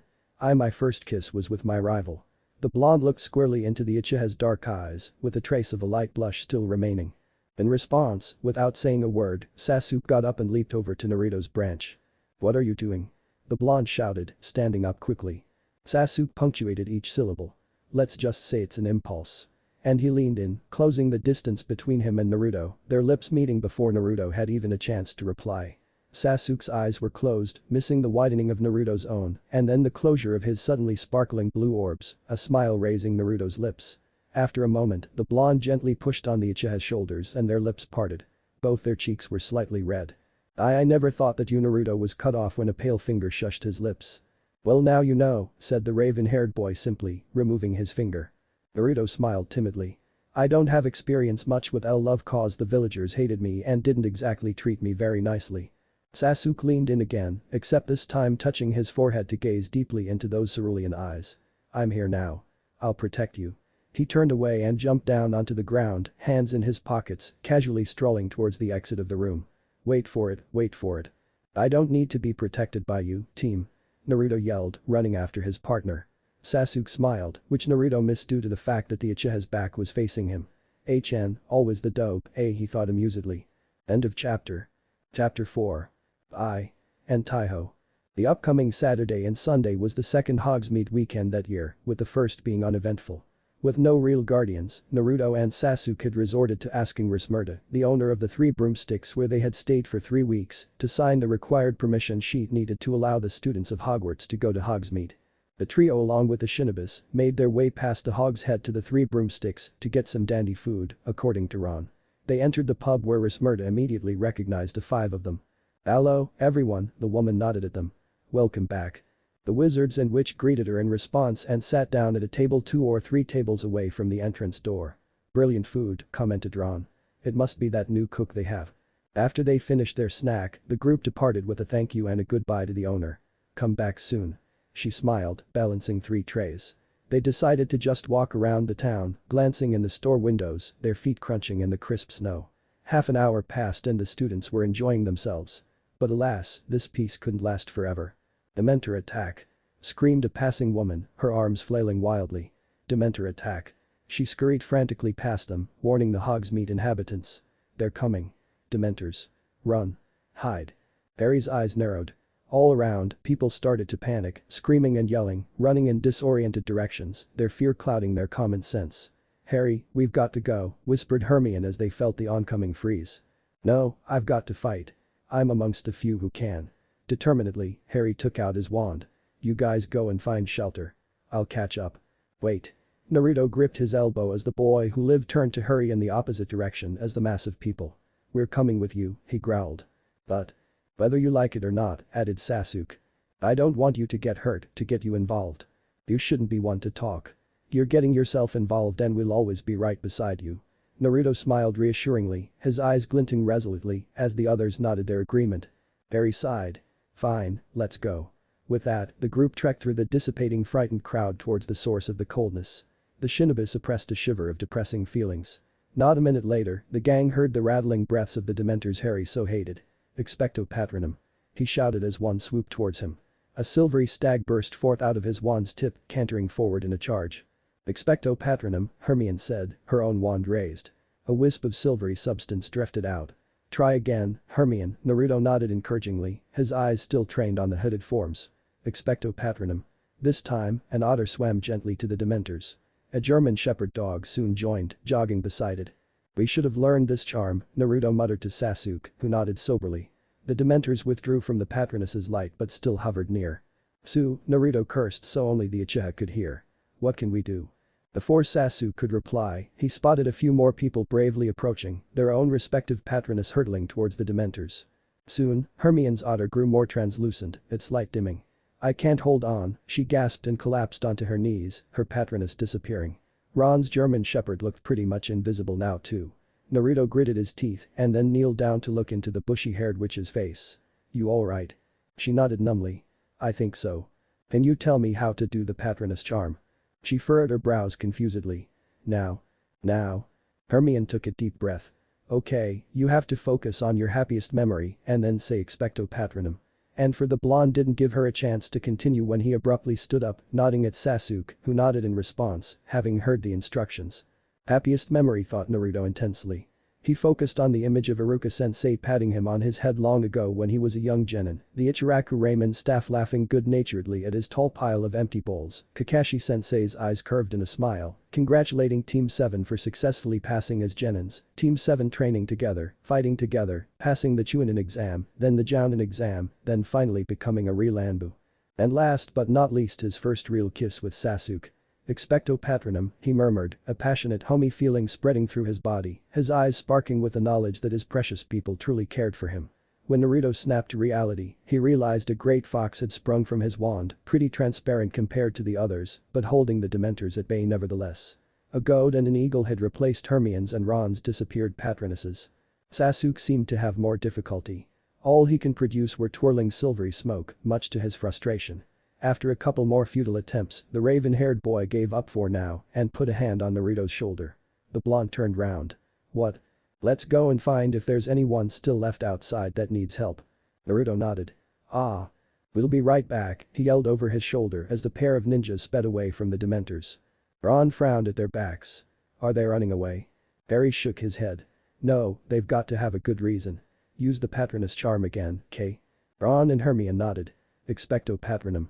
Naruto and Sasuke ran past a shadowy alley when they heard a muted cry. Glancing at each other, they retraced their steps to the alley, peering through the darkness to find a whimpering child huddled on stone steps, which appeared to be the back door to an ancient pub. Cautiously approaching the little girl, they saw tear streaks on her cheeks and she was sniffing loudly. Where are your parents? Sasuke asked, scanning his surroundings. The child hiccuped. My dad hick told me to stay here and wait. He's hick in this pub here and he hick hasn't come out to find me. Naruto narrowed his eyes. What kind of dad would leave his daughter out here? And forget about her? On the outside, he smiled reassuringly. It's okay. We'll bring you to your dad. Naruto held out a hand, which the child took. What's your name? Sandy Finfish. Have you tried knocking on this door? Naruto paused on his way out of the alley and turned to face a Sasuke whose eyebrow was raised. Right.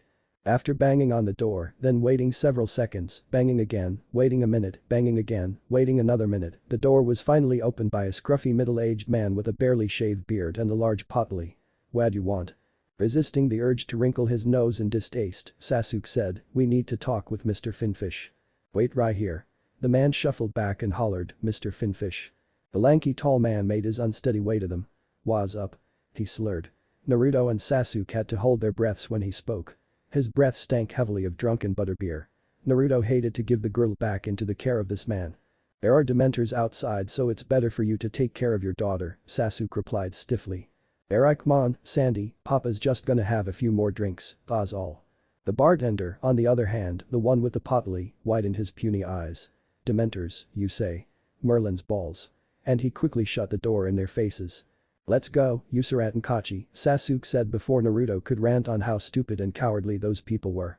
Surprisingly, the explosion never came. He just nodded curtly and went on in search of any others in need of help. During their investigation of yet another alley, a freezing feeling crept into the Anbu senses. Out of the blue, a stray Dementor swooped towards them from above, inhaling loudly with screeching rattles. At that moment, all of the happy thoughts drained from Naruto's mind. Instead he felt depression, loneliness, sorrow, and the horrible feeling of being left out. Men kicking him, savagely punching his face, the villagers refusing him healthy fresh food. Women sneering and laughing in front of his face, whispering to their children he was a demon, to get away from him. Sasuke yelling he hated him, wanted to kill him. They were fighting at Valley's End, Sasuke's hand thrust through his chest, his Sharingan eyes showing no regret. Naruto curled in on himself, mentally shaking his head, refusing to relive these terrible memories.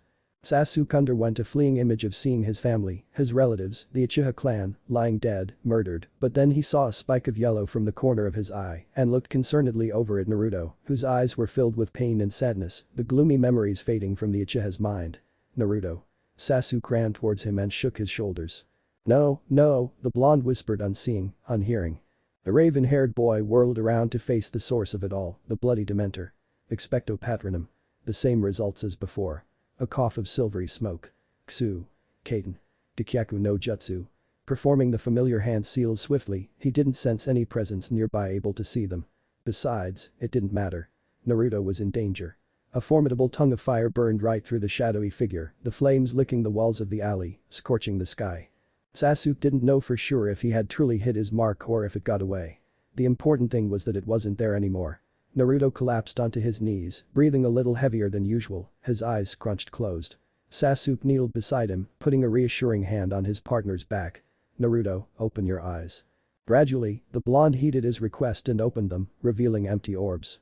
Naruto, it's me, Sasuke. Snap out of it. Naruto nodded slowly, but his state didn't change. Remember me? I'm Sasuke, Uchiha Sasuke. He hugged the other close, stroking the back of Naruto's head, fingering the silky blonde hair. Pulling back, the Uchiha saw an expressionless face. Naruto Sasuke trailed a finger along the blonde's cheekbone, down to his chin, searching in those once happy blue eyes. Sasuke Naruto opened his mouth, his voice trailing off. It's alright now. Sasuke was so relieved that in a show of that relief and also out of love and concern, he kissed the phased blonde full on the lips. That brought on a good result. Naruto's eyes regained its spark. After a few wonderful moments of just enjoying the kiss, Sasuke ended it, checking the other's face for any more things he should be worried about and pleased to find none. You alright now? Naruto nodded. Arigato, Sasuke. Oh, the Uchiha said affectionately. They suddenly realized the warm feelings that had returned were not only from their love, but also because the coldness had disappeared from the atmosphere of Hogsmeade. Regaining their serious composures, Naruto and Sasuke hurried back to the place they had left Harry and the others. They spotted Harry panting, his hands on his knees. Swiftly, they reached Harry's side. What happened? The Dementors are gone. We scared them away. He smiled tiredly. Must have been hard keeping your patroness bride and going, Naruto remarked. He acted as if nothing had ever gone wrong. Harry chuckled. I've done it before. Sasuke glanced around at the fatigued fighters. I'll look for any casualties, he said professionally and set off, asking people if they were alright. In the end, there were only two folks in need of Madame Pomfrey's care, a middle-aged married couple, about the age of their late 40s or early 50s. Pale and shaking, the woman was shivering with the now gone freeze, though it didn't appear over in her outlook of her surroundings. The man had passed out, unconscious, his pallid face still tense with fear. We have to get them to Hogwarts. Esmeralda frowned at him. How? We're wizards. We can do it. The Uchiha waved his wand and muttered a spell. Magically, the man rose into the air. How about Mrs. Weber? Suddenly, Naruto appeared and went over to the trembling woman. He put her arm around his shoulders and stood up, supporting most of her weight. I've got her. Let's go. We should hurry. Sasuke nodded. Harry, we'll meet you back at Hogwarts. Slowed down by the frightened woman, they made their way out of Hogsmeade. But as soon as they were out of sight, Naruto turned to look at the woman. Climb onto my back, he ordered. She offered no retaliation and clambered on. But that done, Naruto and Sasuke sped towards the castle, ninja style with ninja speed.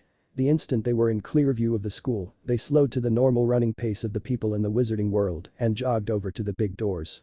Once they were inside, the Anbu with the couple arrived at the infirmary entrance. Immediately, Madame Pomfrey scurried over and instructed them to place them onto separate clean hospital beds. The students who had seen them carrying a pair of terrified people, one unconscious, had started whispering amongst themselves, but the shinobis had ignored them. Mysteriously, the headmaster was the next one to enter the infirmary. The supposedly all-knowing Dumbledore should have known that there were Dementors in Hogsmeade, and even if he used the excuse of being away at the time, how had he come back at a time that so coincidentally happened to be at the end of the attack? And shinobis know that in the serious world there were no coincidences. Appy, what happened? He asked, stroking his long white beard. The busy nurse inclined her head at the motionless standing shinobis. They brought them in, Albus. Care to tell me what happened then, boys? Naruto replied blankly, void of any expressions. There was a Dementor attack at Hogsmeade. They got hurt while fighting them. Just these two? Yes. What are the details? Perhaps you should ask someone else, sir, Sasuke said coolly. And why would you suggest that, Mr. Uchiha? Naruto butted in before his partner could say anything. We weren't there for the entire time. Why not? Looking for anyone in need of assistance elsewhere in Hogsmeade. Dumbledore's eyes twinkled slightly. How about your friends?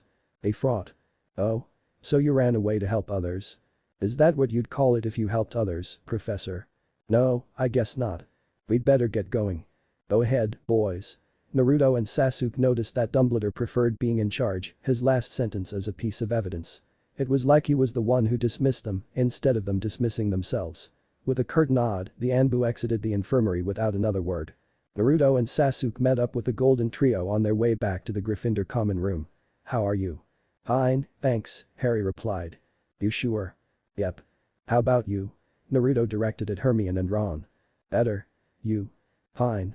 And you, Sasuke? Fine as well. That's good, said Hermione thankfully as the group of five stepped through the portrait door. But as soon as the rest of the Gryffindors spotted Harry coming in, they surged around him. One Colin Creevey eagerly shook his hand, exclaiming, "Thank you very much, Harry Potter, you saved my life back there." There were thumps on the back and pats on the shoulders, shaking of hands, and words of thanks. Eventually, after unsuccessfully attempting to push them away, Harry yelled over the din, "Stop." Immediately, the Gryffindors paused in their shouts and loud actions. "I need to get some rest," explained Harry wearily and made his way to the boys' dorm. Sasuke was just about to follow after the emerald-eyed wizard, but a hand stopped him. Naruto shook his head. He needs some alone time. Sasuke nodded and gripped Naruto's hand on his shoulder. How about you? How are you feeling? The blonde grinned playfully. Never better. He took hold of the Uchiha's hand that was gripping his and tugged him out the common room. We'll be right back, he clarified to the questioning gazes they received from Harry's two best friends. Sasuke let his companion pull him down the stairs and into the room of requirements. The setting imagined was a typical one for them. A forest with enormously high trees. Letting go of Sasuke's hand, but not before giving him a peck on the cheek, Naruto spun around to face his partner, his expression now sober. We need to find out who sent the Dementors. Sasuke took both of Naruto's hands and pulled down, sitting down as he did so to lean against a tree's thick trunk. The blonde gave in and lied down, resting his head on the raven-haired boy's lap. Sasuke raised an eyebrow down at the one who didn't get his message right. Naruto rolled his eyes. I know you wanted me to sit on your lap. Well, I want to lie down instead, so too bad. He laughed. Sasuke smiled. He loved the music of the blonde's laughter. Naruto poked the Uchiha's stomach, causing him to snap out of his reverie. What? He asked irritatingly though with mirth in his eyes. Naruto reveled in the fact he could actually see emotions in those dark orbs and grinned. Nothing, he said teasingly. The raven rolled his eyes, but then something dawned on him and he smirked, causing the other to glare suspiciously at him. You're up to something. Sasuke chuckled. I was just thinking if what you did earlier is called a real kiss or not. Naruto's eyebrows furrowed. What? Playing with a strand of golden hair, Sasuke's smirk grew wider. Let me show you how it should be done. The next thing Naruto knew was that lips were against his own and a tongue was asking for entry. Naruto gasped and Sasuke took that chance to explore his lover's mouth. After a few minutes, they were forced to part by way of them both needing air. Naruto reached a hand up and traced the side of Sasuke's face and smiled amusedly, an eyebrow slightly raised. We veered off topic. Sasuke scoffed softly. HN. Then do you know who sent the Dementors? Naruto shook his head lightly. You? No idea. We need to find out who. Obviously. Maybe Harry has an idea. We'll ask tomorrow. Ah. So following their plan, the Anbu inquired to the boy who lived if he knew or had any idea on who sent the Dementors to Hogsmeade during their late breakfast the next morning. Before he answered however, Harry indicated them to go back to the boys' dorm and they followed. When they were, Harry automatically put a locking charm on the door and a silencing charm on the room. As expected, Hermione and Ron were with them. So? I think it's the Ministry of Magic, said Harry seriously. They're messed up, Ron agreed. Well, the minister and a few blokes are anyways. Or it could be Voldemort. The boys looked at Hermione and Sasuke raised an eyebrow. Why would you say that?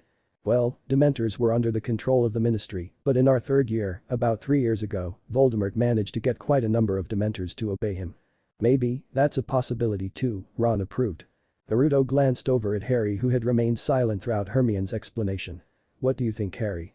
The emerald-eyed wizard smiled warily. I still think it's the ministry. I agree, Naruto said, while Sasuke beside him nodded his agreement as well. Yeah, okay, but why? Asked Iritide. The witch replied, it could be because they're after Harry again. Sasuke turned towards her. Again? Yes. It happened in our third year. Harry got attacked in the train on our way to Hogwarts and after during a Quidditch match. And just last year, we suspect that a ministry member called Dolores Umbridge and several others had commanded 2 Dementors to attack Harry during the summer. It was insane, the Weasley recalled.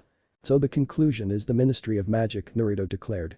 But, Sasuke interrupted, why? You still haven't explained the reason. I suppose it's because I'm the so-called boy who lived, Harry said bitterly.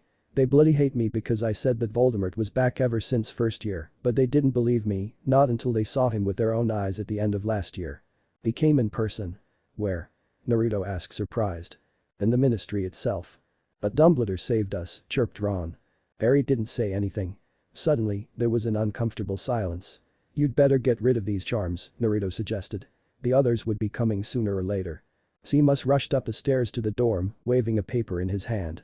Bursting into the room, he focused onto a certain unruly black-haired head and zoomed towards him. Harry, you've got to see this. Your name was mentioned, he said, shoving the Daily Prophet onto the boy's bed. Dropping his search for his divination notes, a curious Harry picked up the newspaper and indeed spotted an article that caught his interest. Dementors in Hogsmeade. Just yesterday in the afternoon, a group of Dementors numbering around 25 or 30 attacked Hogsmeade, the town outside of Hogwarts School of Witchcraft and Wizardry. Fortunately, there were no deaths, but 2 people were stunned. According to witnesses, the Dementors appeared to come out of nowhere, causing great distress and panic amongst the folks there during the time. However, others claim that Harry Potter was the first to start fighting against the Dementors, with several others joining in. It was amazing, says a witness, Kelly Parson. Those patronesses held them off for quite a while until with sudden bursts of determination, especially from the boy who lived, they scared them away for good. There was also a mysterious thing investigators found in an alley in Hogsmeade. For more details, turn to page A4. But Seamus still watching him, Harry turned to the latter page. Mysterious marking in Hogsmeade Alley. During the investigation of Hogsmeade after the Dementor attack, investigators discovered fire marks in an alley. It's suspected that whoever or whatever caused it did it at the time of the attack. These black scorchings on the walls indicate that intense fire was utilized, describes the leader of the investigation, Mr. Corbin Holliton. We think the source is someone really powerful, using such a large and extremely hot fire spell. No one saw who entered the alley as everybody was inside hiding from the Dementors. Aurors have been checking the area but have not found anything worthy of notice yet, nor anything that could help lead to whom cast the spell. If you have any information, please contact Mr. Corbin Holliton in the Inspection of Wizarding Areas unit of the Aurors Investigation section. Seamus nodded eagerly as Harry put down the paper. You're in there. The first to fight. That's amazing. Harry shook his head. I've been in the Daily Prophet tons of times before and not always in a good spotlight. Thanks Seamus. He handed it back to the Irish Gryffindor, who shrugged, mumbling about how he should be more enthusiastic as he left. Harry sighed and ran a hand through his messy locks.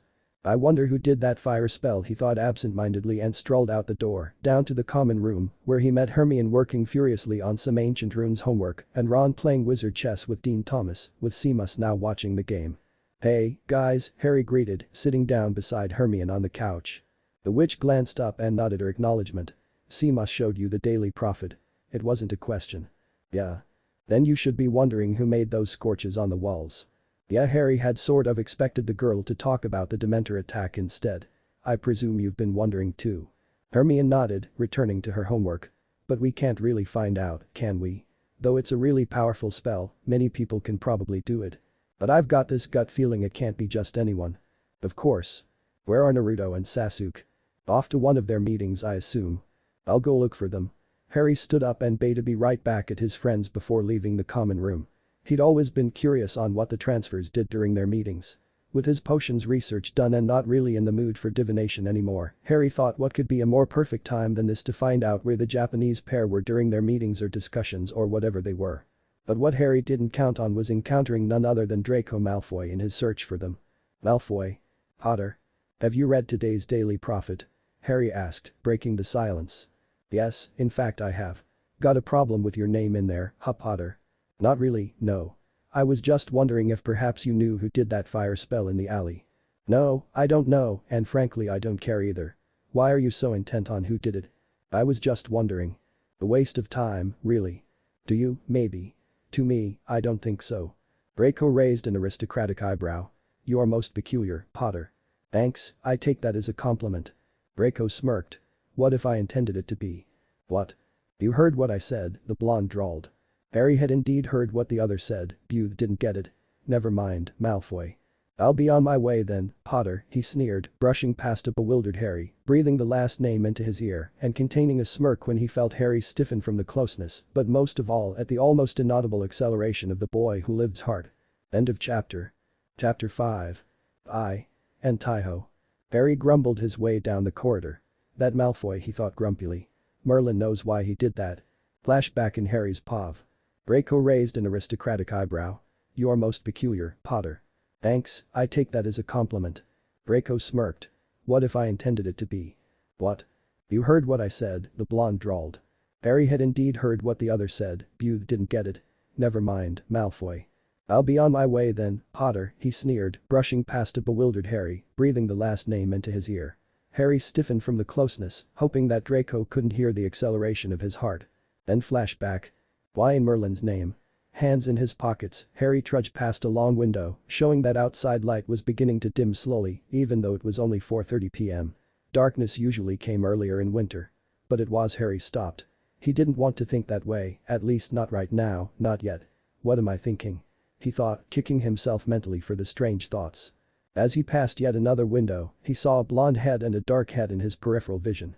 Putting both his hands on the window on either side of his face, Harry recognized the pair as Naruto and Sasuke, the very people he had been looking for before he bumped into Draco. He frowned. They had been outside all along. Maybe just to get some fresh air, like I do sometimes, he concluded, and started to make his way downstairs to rendezvous with the transfers when they came in. After their meeting in the boys' dorm and deciding that the Ministry of Magic was the main suspect of sending the Dementors to Hogsmeade, Naruto and Sasuke had left the school to go outside to clear their thoughts and as an addition to examine the watery surface of the lake. They've been out for around 15 minutes so far. The Ministry doesn't have a good rep, don't you agree? Naruto asked, shading his eyes with a hand while the other hand supported some of his weight as he tilted back in his sitting position near the lake's banks. It was late afternoon, almost early evening. From what I can tell, they're corrupted and in serious need of a new minister. Sasuke stood, leaning his back against a tree, his arms crossed. Fudge isn't a minister at all. Someone is coming, Naruto said casually, out of the blue, though he surreptitiously fingered a kunai in its holster on his left arm underneath his robe sleeves as an automatic reflex. His second thought was of the wand in his right holster. Albeit he made no move to reach it. Sasuke had also touched a kunai handle in its own holster as well, ready to take it out if necessary. It's Draco Malfoy, Sasuke recognized as the aura approached closer to their spot, but the distance as one where one was in danger of being seen by the shinobi soon. Naruto nodded. Wonder what he wants, eh? We'll find out quite soon, Usorat and Kachi. Naruto huffed. You'll never stop calling me that, right? Why, how did you know? The Uchiha acted shocked as if his secret had just been discovered and was now circulating the city, being murmured amongst the citizens. His partner rolled his eyes. I was right. For once. You'll pay for that one, threatened Naruto playfully. Make me. Malfoy was now just in earshot, but it didn't seem he wanted to be known he was there, yet. So have you finished your Transfigurations homework yet? Asked Sasuke, changing the subject quite deliberately. Naruto chuckled. It's due next week. I've got lots of time. That's what you always say. Procrastinator. Hey. Naruto said indignantly. That's not true. To any outsiders, including Draco, the Anbu appeared to be relaxed and just talking conversationally. But in reality, they were still on the alert, very aware of another's presence, their hands tensed to grab a kunai or a wand. I bet you haven't finished yours yet either. At least I already started. Gee, I will too. On the day before it's due. No, Naruto protested. Then when? I will. When? I said I will. That's not answering my question. It is for me. It's not my fault you're so dense. Sasuke raised an eyebrow. Dense? You're the one who's dense. He resisted calling the blonde a dope, since after all another was listening in. I'm not. The raven-haired boy scoffed. Unlikely. You just don't want to admit you're dense, Naruto said, waiting for Malfoy to show himself still. Actually, that's you, so sorry to disappoint you. Disappoint me? Naruto repeated. Rubbish. That's right you are. Boy, I never insulted you. said Naruto, standing up to face Sasuke, using the offended statement as an excuse to stand and be more ready for the intruder's entrance. I never said I did. Draco looked at the scene, bored. Is this what they talked about? Or more like argued? Then this was a waste of time. He turned to leave and took a step away from the tree he'd been hiding behind, pausing to listen for any signs they knew his presence was there. Besides, just to prove you wrong, I'll start on it tomorrow, the blonde foreigner was saying. That's because I said you wouldn't until later. No, you're quite wrong. You know I'm right. Stealthily, Draco moved away from the lake and the two boys, eventually breaking out of the foliage. He never came out, Naruto spoke lowly as soon as he was positive the Slytherin had left. Probably found our argument not worth his time. I hope so. We better get back too. Ah, it's getting dark. Not like that'll deter you or me, Sasuke smirked smugly. Yeah, but it's better to return now, wouldn't want to be out too long. It's been only half an hour or a bit longer. Still. Naruto headed towards the path leading back to Hogwarts. Naturally, replied Sasuke, following. The Shinobis met up with Harry on the second floor. They hadn't seen Draco Malfoy on their way back nor in the castle. Probably because he had already went down to the dungeons. Hello, Naruto, Sasuke, Harry said, smiling, coming from a corridor to join them. Hello. Have you read today's Daily Prophet? No, why? I'll show you. The emerald-eyed boy led the ninjas back to the Gryffindor common room, where Hermione was still working on her ancient runes homework, but Ron was now glaring crossly at his pile of homework. Seamus and Dean were on the other side of the room, talking with some other Gryffindors. Hi, do you know where the Daily Prophet is? Harry was searching on Hermione's table when the bushy-haired witch inclined her head in Ron's direction. Oh. I'll help you look for it, the Redeed chirped and got up, rummaging around on his table. Found it, said Naruto, picking up the newspaper from a vacant armchair beside the Weasley. Harry returned to his side and flipped 2 pages for him. Here, read this, he pointed at the heading of Dementors and Hogsmeade. Then read the other page on A4. Okay, Naruto began to read with Sasuke beside him. They were quick readers, turning to page A4 soon after. Yeah, so? Naruto put down the paper onto Ron's table when they were finished. Do you have any idea who did those fire markings? You guys went off to help others so you could have seen the person who did it. Sasuke shook his head. No, we never saw anyone. Hey, you never told us you're part of the story in Hogsmeade, not yet anyways, Ron pondered out loud. Oh, sorry. Well, when we started our search, we found this little girl in an alley beside this ancient pub called the Red Roddies I think. She was crying, Sasuke continued for his partner. And we got her back to her father, who turned out to be in the pub. Then we were looking for any other people when we felt the cold had vanished and came back to find you guys all right and the Dementors gone, Naruto completed. You didn't see the source? Asked Hermione disappointedly, who'd been listening in from her couch. Sorry, no. There's no need to apologize, Harry said dismissingly. We've just been wondering who it is, that's all.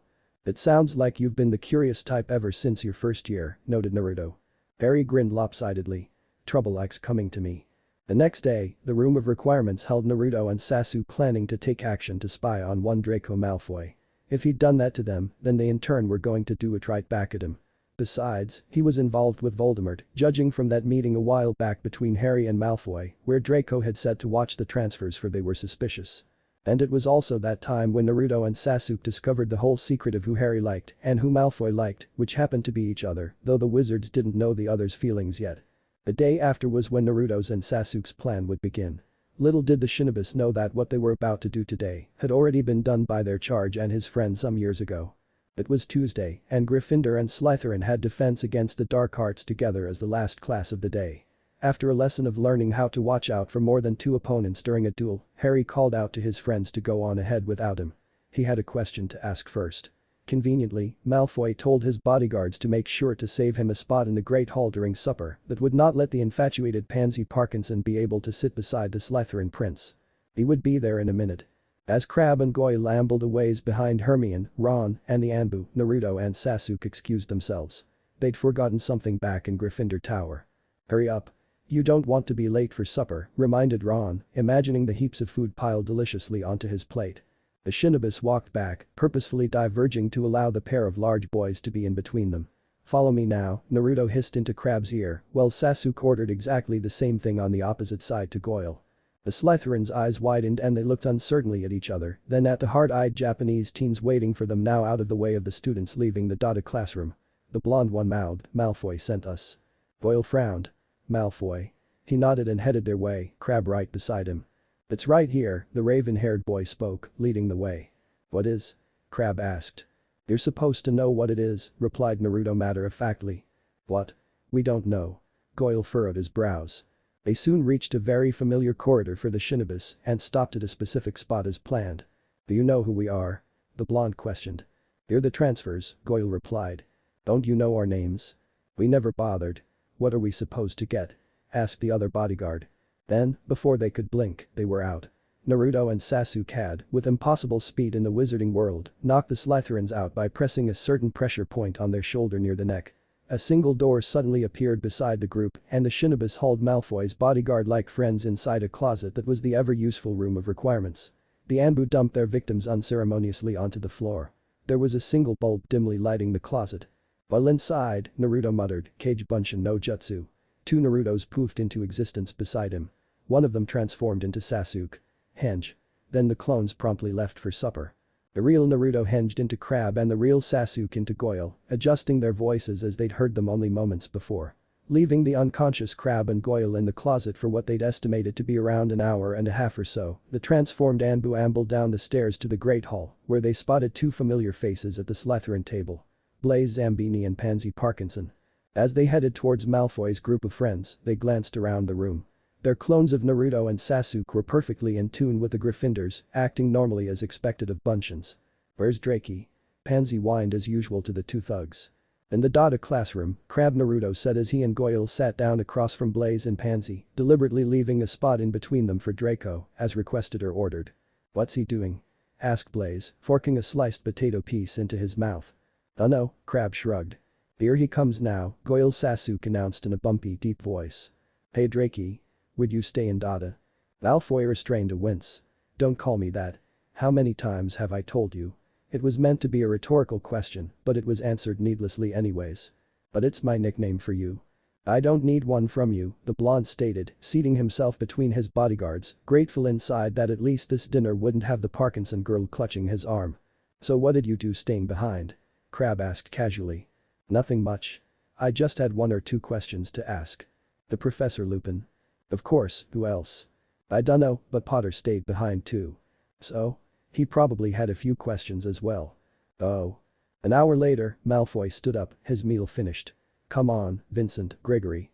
"I'm coming too, Drakey." Pansy hurriedly yanked a napkin to her mouth, wiping her lips hastily. "No, you stay here," the blonde glanced at the boy beside her, with Blaise. "Why?" "None of your business," he said curtly before exiting the Great Hall with a pair of large boys in tow, leaving a pouting Pansy to his Zambini friend. "We're going down to the dorms," informed Malfoy. "Okay." The password uttered. Le Serpent est le Roi, the group of three entered the empty Slytherin common room down in the dungeons. The ceiling was a translucent bottle green, the room decorated with silver and shades of green, ranging from dark to rich. Malfoy sat gracefully onto a jade-colored armchair with its draperies edged with a shimmering silver, while Crabbe and Goyle flopped down onto an olive couch across from him. Severus told Potter in his detention yesterday that he still can't get into the transfers' minds. He's been trying ever since the first potions class of the year, and you know how powerful he is at legilimency. "Why? What have the transfers done?" Goyle asked.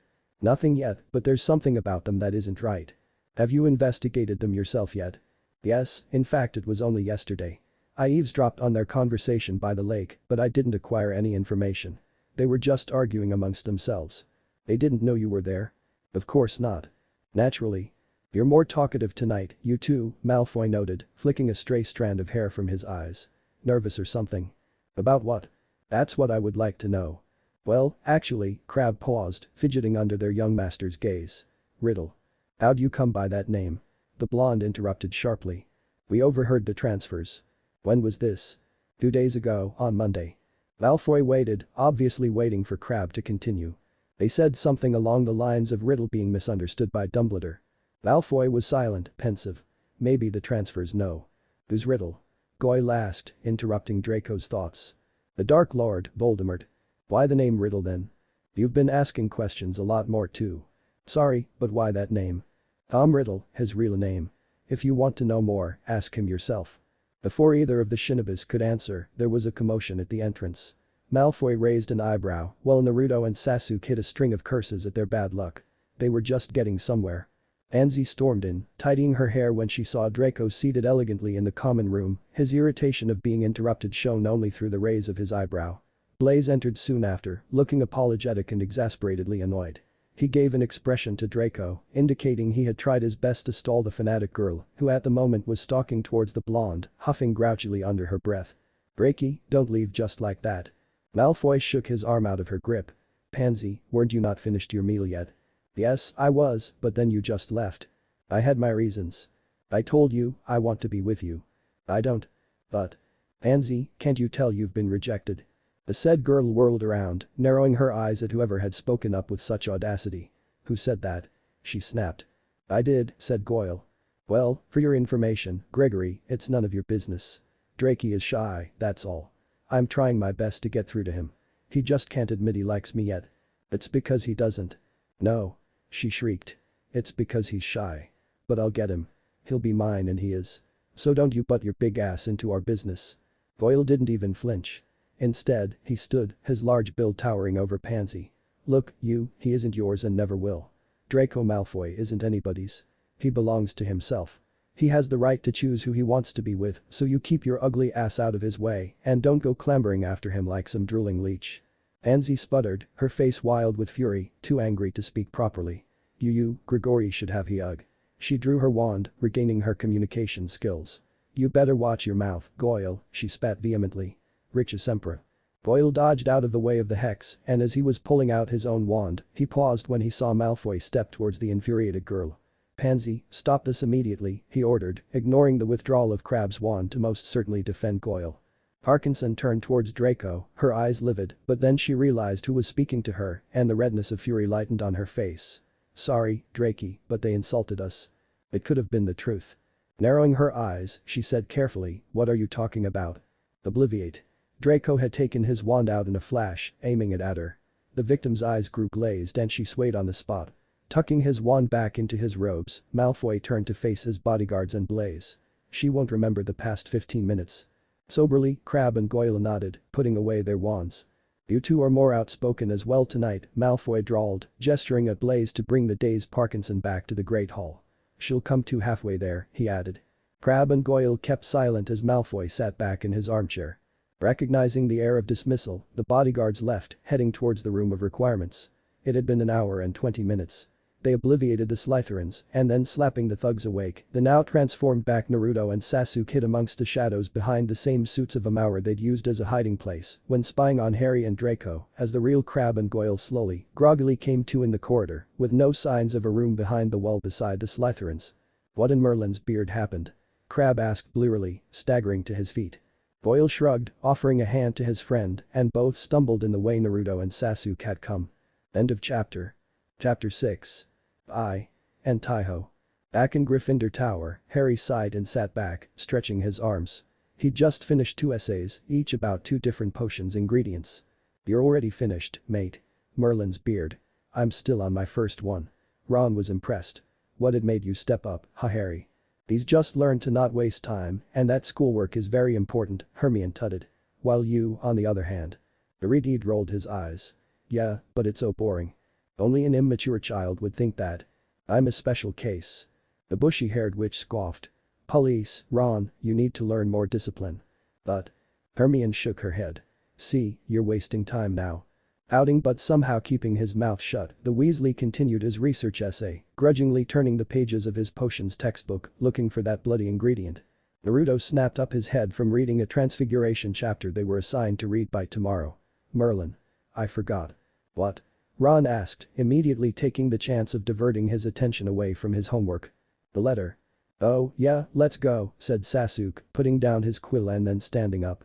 "What's happening?" Ron looked confusedly from Naruto to Sasuke, then from Sasuke back to Naruto. "Hakuun and Hidetachi are supposed to have letters for us from Japan today. I'm coming with you." "No, you're not, Ron," Hermione interrupted sharply. "You're staying right here, Mr. Weasley." But a strict look from the said witch stopped him. Grumbling, he sat back down and picked up his quill, earning a nod of approval from his girlfriend. Harry chuckled at the scene, receiving a glare from a certain Redeed. Naruto and Sasuke climbed the stairs to the top of a tower, the Owlery. As they approached, there were hoots and ruffles of feathers. Their owls weren't there as they were currently out hunting, but that hadn't been the true purpose of them coming here. Two figures emerged from the shadows, seeing whom they wished to see. The clones, the ones who came from the Gryffindor common room, poofed, the smoke clearing within a second to reveal nothing in their places. Leaning against a stone windowsill to look out over the grounds, the real Naruto told the unimportant happenings during their absences to his partner, going over every detail from his Bushin's memories. They spotted Hidetachi first, flying towards the owlery. Sasuke waited for it to land on his shoulder, stroking the feathers, while Naruto patted its head. "Riddle is Voldemort," Naruto murmured. "Ah, Tom Riddle."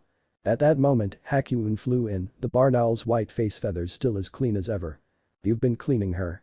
"Of course." There was a brief silence between them. Naruto shifted his position, causing Hakuun to hop lightly onto his arm. "So Harry is indeed most positively involved with Voldemort somehow. We'll have to report it to McGonagall tomorrow. And the Dementor attack too.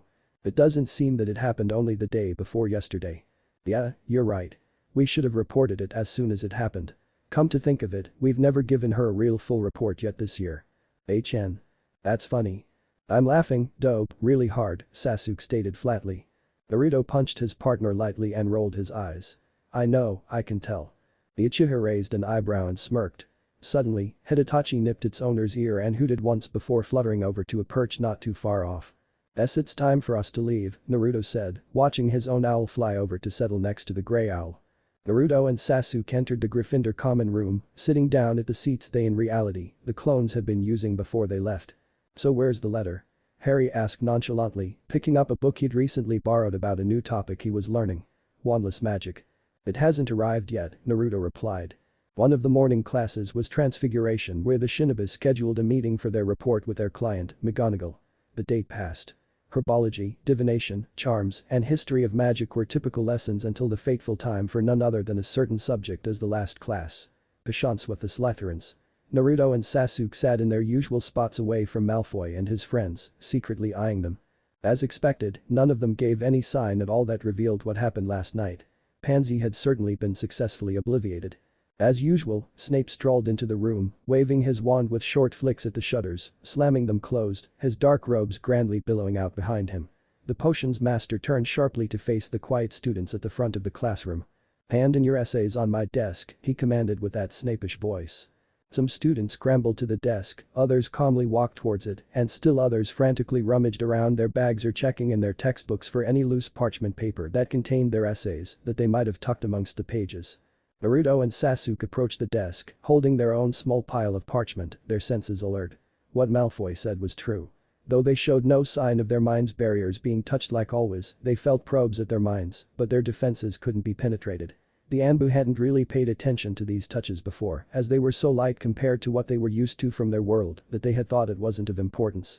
Besides, no one got into their minds, so it didn't matter much. "Today you'll be brewing a particularly difficult and complex potion," Snape announced, "for this year anyways," he added in a sneer.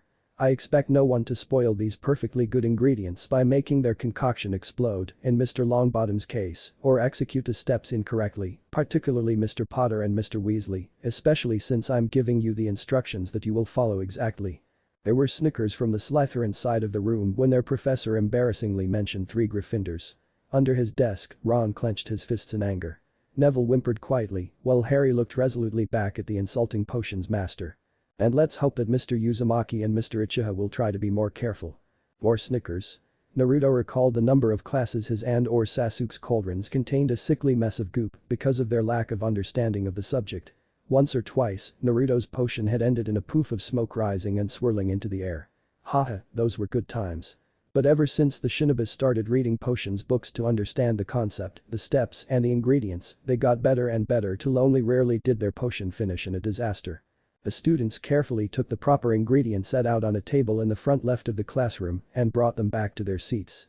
Watching Malfoy discreetly, the Anbu figured that this was an area of his expertise when the blonde skillfully chopped, grinded, measured, and mixed. Of course, they had noticed this before, but never knew just how focused and concentrated the blonde Slytherin got when brewing potions.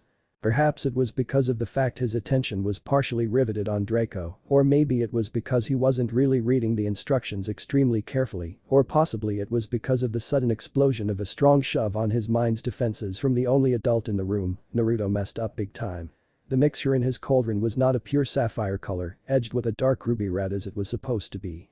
Instead, his contained a thick sludge the color of a dull, sad blue tainted here and there with a dirty white. The brew began to swirl around dizzyingly like an insane whirlpool. Shimada. A fat slushy bubble grew steadily from the cauldron, other smaller bubbles erupting from its surface like lava. The golden trio, Sasuke and Neville who were sitting the closest to Naruto, edged away from the dangerously growing bubbles coming from his cauldron. Sensing trouble, Snape snapped his head from correcting a Slytherin's actions towards the Gryffindors and narrowed his eyes. Mr. Uzumaki. Naruto who was also edging away glanced at the professor, his expression saying, "Oops." Swiftly, the potions master strolled towards the cauldron, pulling his wand out and stopped 2 meters before the horrible mixture. But, alas, it was too late. The large bubble exploded, spraying a gooey substance onto unfortunate students, though Snape managed to create a shield on time to protect himself, one half of the room, the Slytherins, and a couple of Gryffindors. Luckily, Sasuke had dodged being hit by the unsuccessful potion, otherwise he would have given his partner deathly glares for a good part of the day. Harry was the only one out of the trio to make it unscathed. Unfortunately for Snape, some Slytherins and a few bitter Gryffindors who'd been hit, Naruto had ducked under a desk, effectively out of the way of the explosion. The source of it all now popped out and noticed the chaos around him. Naruto scratched the back of his head, his lips twitching into a forced somewhat nervous smile. "Sorry. Mr. Uzumaki, you have a detention with me at precisely 7:15 tonight and we'll be having them for a week. And 15 points from Gryffindor for such mediocrity of your potion." Snape turned towards the grumbling victims and eyed the cauldrons contaminated by Naruto's mixture's outburst. Ones whose potions have been spoiled by Mr. Uzumaki's explosion will start again tomorrow, and those that are still fine will continue tomorrow as well. Class dismissed. Students covered with the goop ranging from slightly to practically drenched hurried out of the classroom. Hermione suffered only small puddles on her bushy hair, the back of her robes, with several drops of the potion, because she had turned away. On the other hand, Ron had been one of the more ill-fated victims with his red hair matted to his head with the mixture, his face smeared with it from him attempting to wipe it off, and his clothes coated with it all over the place. Neville's condition was in between Hermione's and Ron's. "At least Snape ended class early so people can clean up," Harry said, walking beside his friends though walking more close to the clean Shinobis. "I'm sorry, everyone," Naruto apologized to his friends and housemates. "The bright side is we got out of class early," Dean piped up optimistically. The Gryffindors passed a window overlooking the gamekeeper's home and part of the Forbidden Forest. There was a light on in the hut.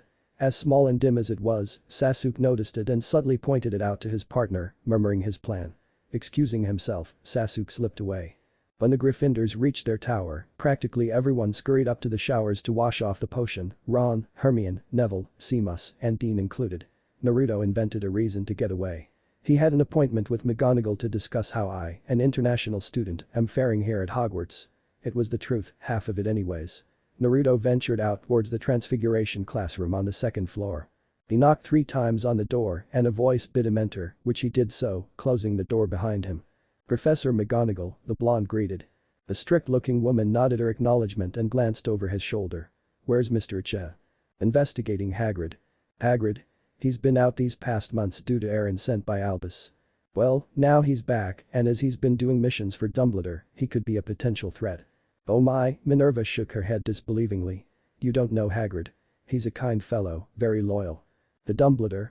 "Yes, I think so." "Exactly." "I don't know what you mean, Mr. Uzumaki." "You will when I'm finished my report, ma'am." Harry was amongst the few who had remained untouched by the potion's explosion. Bored, he decided to go down to the library and borrow another book about wandless magic.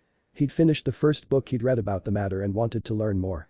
Coincidentally, the route he took past the Transfiguration classroom. Perhaps he would see Naruto talking with McGonagall, but the door was closed. "That's odd," Harry thought, pausing beside the door. "It's usually open." He neared the crack between the door and the wall and caught one word. "Hagrid. Hagrid. He's back." This conversation he had to eavesdrop on. Fishing out an extendable ear he'd gotten from Fred and George on his birthday, Harry tucked the ear against the thin opening at the bottom of the door. He always had this handy device with him. Who knows when you need it. McGonagall was saying, "He's been out these past months due to errands sent by Albus." "Well, now he's back and as he's been doing missions for Dumbledore, he could be a potential threat." That was Naruto's voice. "Oh my, you don't know Hagrid. He's a kind fellow, very loyal." "The Dumbledore?" "Yes, I think so." "Exactly." "I don't know what you mean, Mr. Uzumaki." "You will when I'm finished my report, ma'am." His report? Harry thought wildly. What's going on? Sasuke and I suspect that Dumbledore is the real enemy. There was a gasp from Minerva. That can't be possible. Frankly, it is. But how can that be? We spied on a meeting between Harry and Draco Malfoy in the first part of last month. In November. Yes. How come you didn't tell me this earlier? McGonagall demanded. We weren't sure of the details yet. And now you do? Yes, but not completely. A brief silence. There was an intake of breath from what Harry guessed to be Naruto. From the conversation between Harry and Malfoy, we concluded that Harry is allied with Voldemort. They talked about an old coot who manipulates countless people in the wizarding world and from what I believe maybe even in the muggle world. That's Albus Dumbledore.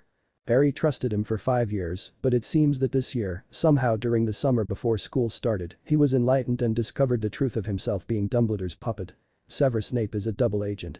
I believe that his true side is with Voldemort, also known as Tom Riddle, which is his real name. A pause. Any questions so far, ma'am? That's unbelievable. Tom Riddle, I taught that boy. They also spoke of a Death Eater, killing a couple of muggles. Harry was very angry. That part we didn't get and still don't. Death Eaters are Voldemort's followers. You're talking about Senior Not. Mr. Potter hates murderers, you know his story when he was a baby. I don't think it matters if someone either from the dark side or the light side murders innocent people. He will still be angry.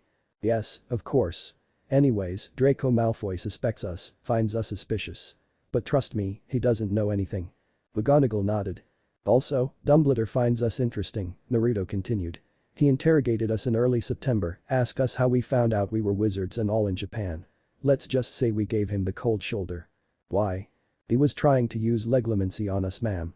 Doing so isn't a good first impression. After that one time, he tried meeting with us alone. We've been avoiding that. You know occlumency then? No, but we do know how to protect our mind and thoughts. How? In our world. We're Anbu, McGonagall-san, the elite Shinobis of Konoha. Yes. The Dementor attack on Hogsmeade on Sunday, 2 days ago. Do you know who sent them? Naruto asked, his report still ongoing. You know who, of course. Naruto waited. The silence proved it was not. Well, I assume so, anyways, McGonagall added uncertainly. We and that'll include Harry as well think that it's the Ministry of Magic. Go on. Indeed, Voldemort has a number of Dementors in his control. But at first they were supposed to guard Azkaban as was the intention of the Ministry. Harry is allied with Voldemort so he should know if he sent the Dementors or not. When we were discussing on whom, there were no signs of lying. You can't tell for sure. We're the best Anbu in our village. Shinobis not only use their sight sense to distinguish things like lying, but also our other senses. McGonagall seemed to accept the explanation. Suddenly, she remembered a certain article in the Daily Prophet. Do you know who cast that powerful fire spell in the Hogsmeade Alley? Yes, it was Sasuke. Mr. Uchiha. His magic is very advanced. It wasn't magic, ma'am. It was a Kaiten jutsu, one that's been taught to the next generation in the Uchiha family for centuries. What? We don't use magic in our world, we use jutsus, techniques. I guess you can call it a different kind of magic. Why did Mr. Uchiha use this on jutsu? McGonagall pronounced slowly. A Dementor, replied Naruto simply. Since at that time he didn't know how to do the Patronus charm. But now he does. Not really. Anything else to report? Yes, one more thing. We spied on Malfoy yesterday. That's how we found out Voldemort is actually Tom Riddle and also that Snape has been trying to use legilimency on us every potions class this year. Alright, you know what to do from now, right? Since you accomplished the mission of befriending Harry Potter already. Yes. Help Harry defeat Dumbledore. McGonagall sighed. I can't believe Albus she buried her face in her hands. May I be dismissed, McGonagall-san? The said woman glanced at the Japanese blonde before her and wordlessly nodded. Ushering a slight bow, Naruto headed towards the exit, his eyes hidden under his bangs. Quickly, Harry pulled the extendable ear back into his pocket and ran blindly away from the Transfiguration classroom. What is happening? Naruto and Sasuke. They're from another world, Anbu. Spying on us, on me and Drakathy know, they know. About Tom, about the alliance between us and Dumbledore, Snape, the legilimency. Jutsus, Konoha the burnt walls of the Hogsmeade Alley. Sasuke did that. Mission to befriend Methy were using me. Are still now. And has to help me defeat Dumbledore. What? Harry slammed the door behind him, breathing heavily from his revelation and run. Glancing around him, he noticed it was the room of requirements imagined as a small lake, its banks filled with forest trees. His feet had led him here, not his mind, because it had been thinking about. Tears welled up in Harry's eyes. Just thinking about it, Draco had been right. They were using him, betraying him. Anguish mixed with anger. The lake's smooth surface started to ripple, creating small waves that got bigger and bigger. The tree swayed, blown by the powerful magic aura.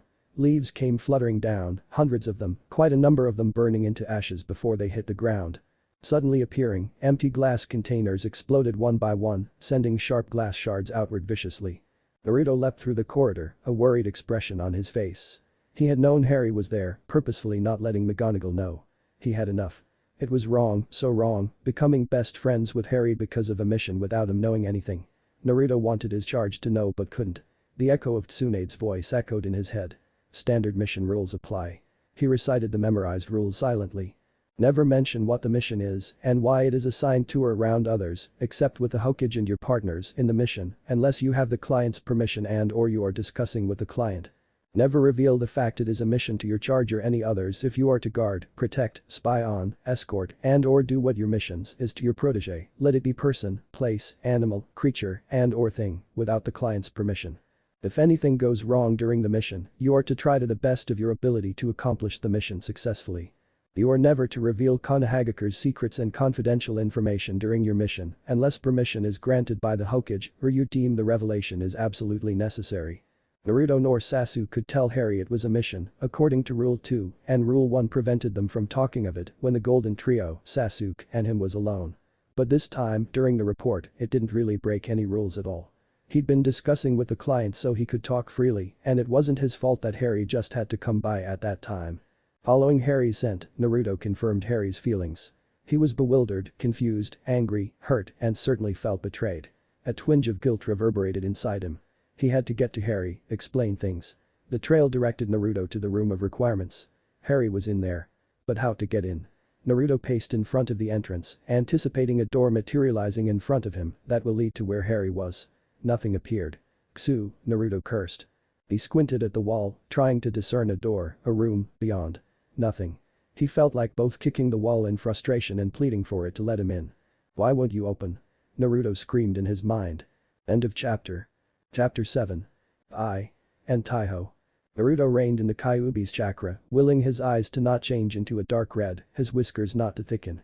Hogwarts must have sensed his frustration, his plea, or maybe it was because Naruto was starting to think aloud about just destroying the wall. A door emerged out of the stone. Quickly, without thinking, Naruto flung open the door to reveal pandemonium. The powerful magic aura caused him to squint and bring his hand up to his eyes. Pulling or more like tugging the door shut behind him, he spotted a figure at the center of the chaos. Harry. Naruto headed towards him, shouting Harry. Harry. The said boy didn't seem to hear him, but as the blonde came closer, he turned his head and his wet eyes widened. Naruto, he whispered. As the presence of one of the traitors sunk in, Harry's magic exploded, lifting Naruto into the air. The Anbu neatly landed on the wall feet first, crouching to absorb the impact. He stayed there, the chakra control on the bottoms of his feet, enabling him to do so. Witnessing that impossible feat, Harry yelled, "You're using me, aren't you? Befriending me because you were ordered to. You're from Konoha, another world. What are you up to?" Cautiously, Naruto dropped to the floor and took a step towards the emerald-eyed wizard. "Harry, I'm sorry. If you'll calm down, I'll explain everything. I'm not using you." Harry shook his head. "Don't. Draco was right. I shouldn't have trusted you." Naruto took another step. "Harry," he said softly. "I'm not using you. We're not using you. You're a good friend, Harry, really good. Just let me explain." Suddenly, Harry sat down heavily, wearily, his surroundings destroyed, harmed, but now calm. Naruto slowly approached the worn wizard and crouched beside the boy who had brought his knees up to bury his face into his arms, muttering incoherently under his breath. Naruto wasn't sure whether or not to touch his friend reassuringly or not, but soon his subconscious took control of his arm, putting his hand on Harry's shoulder, and then he began his story, starting from when Tsunade, the fifth Hokage of Konoha, had summoned the best Anbu, which turned out to be Naruto and Sasuke. They had portkeyed into this world, the wizarding world. The Shinobis hadn't been entirely lying when they said they were from Japan, for their world spoke Japanese, but it was a necklace Naruto showed it to Harry that permitted them to communicate. The roles of Anbu, the elite Shinobis of Konoha, in fact of all Shinobis, were to take on missions and accomplish them. That had been the sole purpose of coming here. To complete a mission, and that mission issued by Minerva McGonagall, was to befriend Harry Potter, find out if he was working with Voldemort, and help him defeat the true enemy, which now they know as Albus Dumbledore. Naruto told the silent form beside him how he and his partner, Sasuke, had trained and studied their wizarding magic for 3 weeks before school. After a while, they felt bad, felt it wrong, for becoming part of Harry's inner circle of close friends because of a mission and wanted to tell him. But the standard mission rules restricted them from doing so. Therefore, for 3 months, now it was the middle of December, they'd refrained from telling their charge. When the first report to their client could be eavesdropped by their charge, Harry Potter, Naruto took the opportunity and acted normally in front of McGonagall, reporting all the necessary information. "I hate betraying my friends," Naruto finished, "because friends are my family. You see, it's because I don't have a family, never had one in fact." Harry blinked, surprised. "Really? I see close friends as family too cause I don't have one either." Naruto smiled sadly. "We both don't have a real family, eh?" Shaking his head, Harry's mood sobered. "But now my father figure, my godfather, Sirius, is dead. I'm sorry. Haruka-sensei is my father figure, but he's far away now." There was a short silence which Naruto broke. "Do Ron and Hermione know about your alliance with Voldemort, but most of all about Dumbledore being the bad one in this thing?" Harry shook his head. "I haven't told them yet. Hermione probably knows already, either that or she suspects. She's a brilliant witch. As for Ron," he smiled warily, "he has a difficult time adjusting to things he's not completely comfortable with, and the idea of Voldemort equals good and Dumbledore equals bad is going to be tough to make him believe." The shinobi beside him chuckled lightly. "I agree. That means one of these evenings before Christmas break we have to come here and tell them," persuaded Ron. This time the silence between the two boys lasted longer, a peaceful companionable one.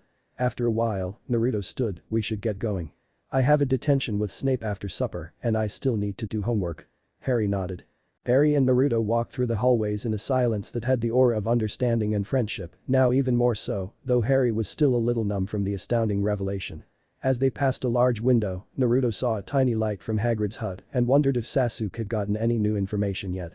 Harry was too absorbed in his thoughts but, speaking of the devil, Naruto suddenly sensed the oncoming presence of his partner, who casually ascended the staircase into view. The boys nodded to each other in acknowledgement and after Sasuke joined his friends, Naruto glanced over at the raven-haired boy, who, of course, seemed completely unperturbed. "Harry knows everything," Naruto said simply, his eyes sought after Sasuke's, telling him silently with a quiet look. Sasuke slightly raised an eyebrow in a sort of questioningly way to which the blonde answered, "And I mean everything." Sasuke nodded slowly, not understanding the whole message, but enough of it. "So how's Hagrid?" Harry perked up his head. He'd forgotten about Hagrid coming and Sasuke spying on him through all the commotion.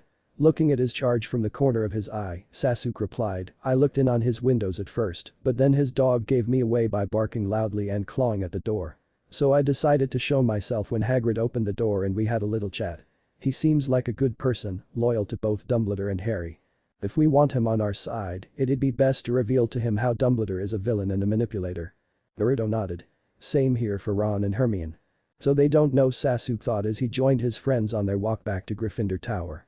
When they reached the common room, it was empty. Everyone had gone down to supper with the victim sprayed by Naruto's potions explosion, having finished showering and coming out clean. Harry, Naruto, and Sasuke had forgotten it was time for dinner already, so they sprinted back downstairs to the Great Hall. After supper, the Golden Trio and the Shinobis returned to a full common room.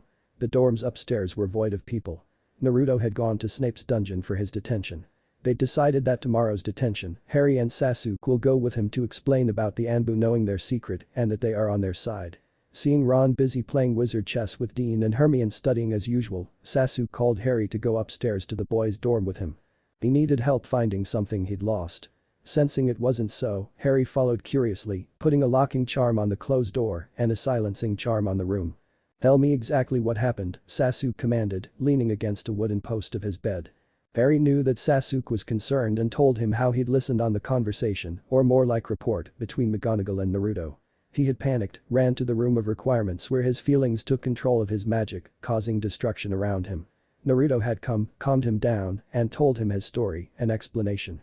Hearing about his dope talking about him seeing friends as family, Sasuke decided to tell Harry a few details of Naruto's childhood. Ever since he was born, Naruto was hated by the villagers. They called him a demon, a monster. "Why?" Harry asked, frowning. "If you want to know," asked Naruto. "I shouldn't be the one to tell you." Harry furrowed his brows. What was so bad that others would insult him? That Sasuke wouldn't dare to tell him. Naruto was always beaten up by the villagers. Storioners refused to give him fresh food. All his life, he was lonely, extremely lonely, until finally one day someone acknowledged him at last as a human, a person. It was Iruka. His father figure, Harry added solemnly. That's why Naruto said he doesn't like betraying people because he knows what it feels like. He knows how much friends mean to me, how much it hurts if they're traitors. He looked up, his emerald eyes focusing on Sasuke's dark ones. How about you, Sasuke? The boy's face was serious. You certain you want to hear it? Yes. My whole family, including my relatives, all of the Uchiha line, was killed in one night. By whom? Harry whispered, horrified. For years, I believed it was my big brother, Itachi, for I saw him murder my father, but he never killed me, the only other Uchiha besides him, and left. I was so angry, revengeful, to kill him. But it turned out that Orochimaru, a person like Voldemort is a bad guy, as a snake anyways, had been controlling our father, who'd been the one to kill the Uchiha clan.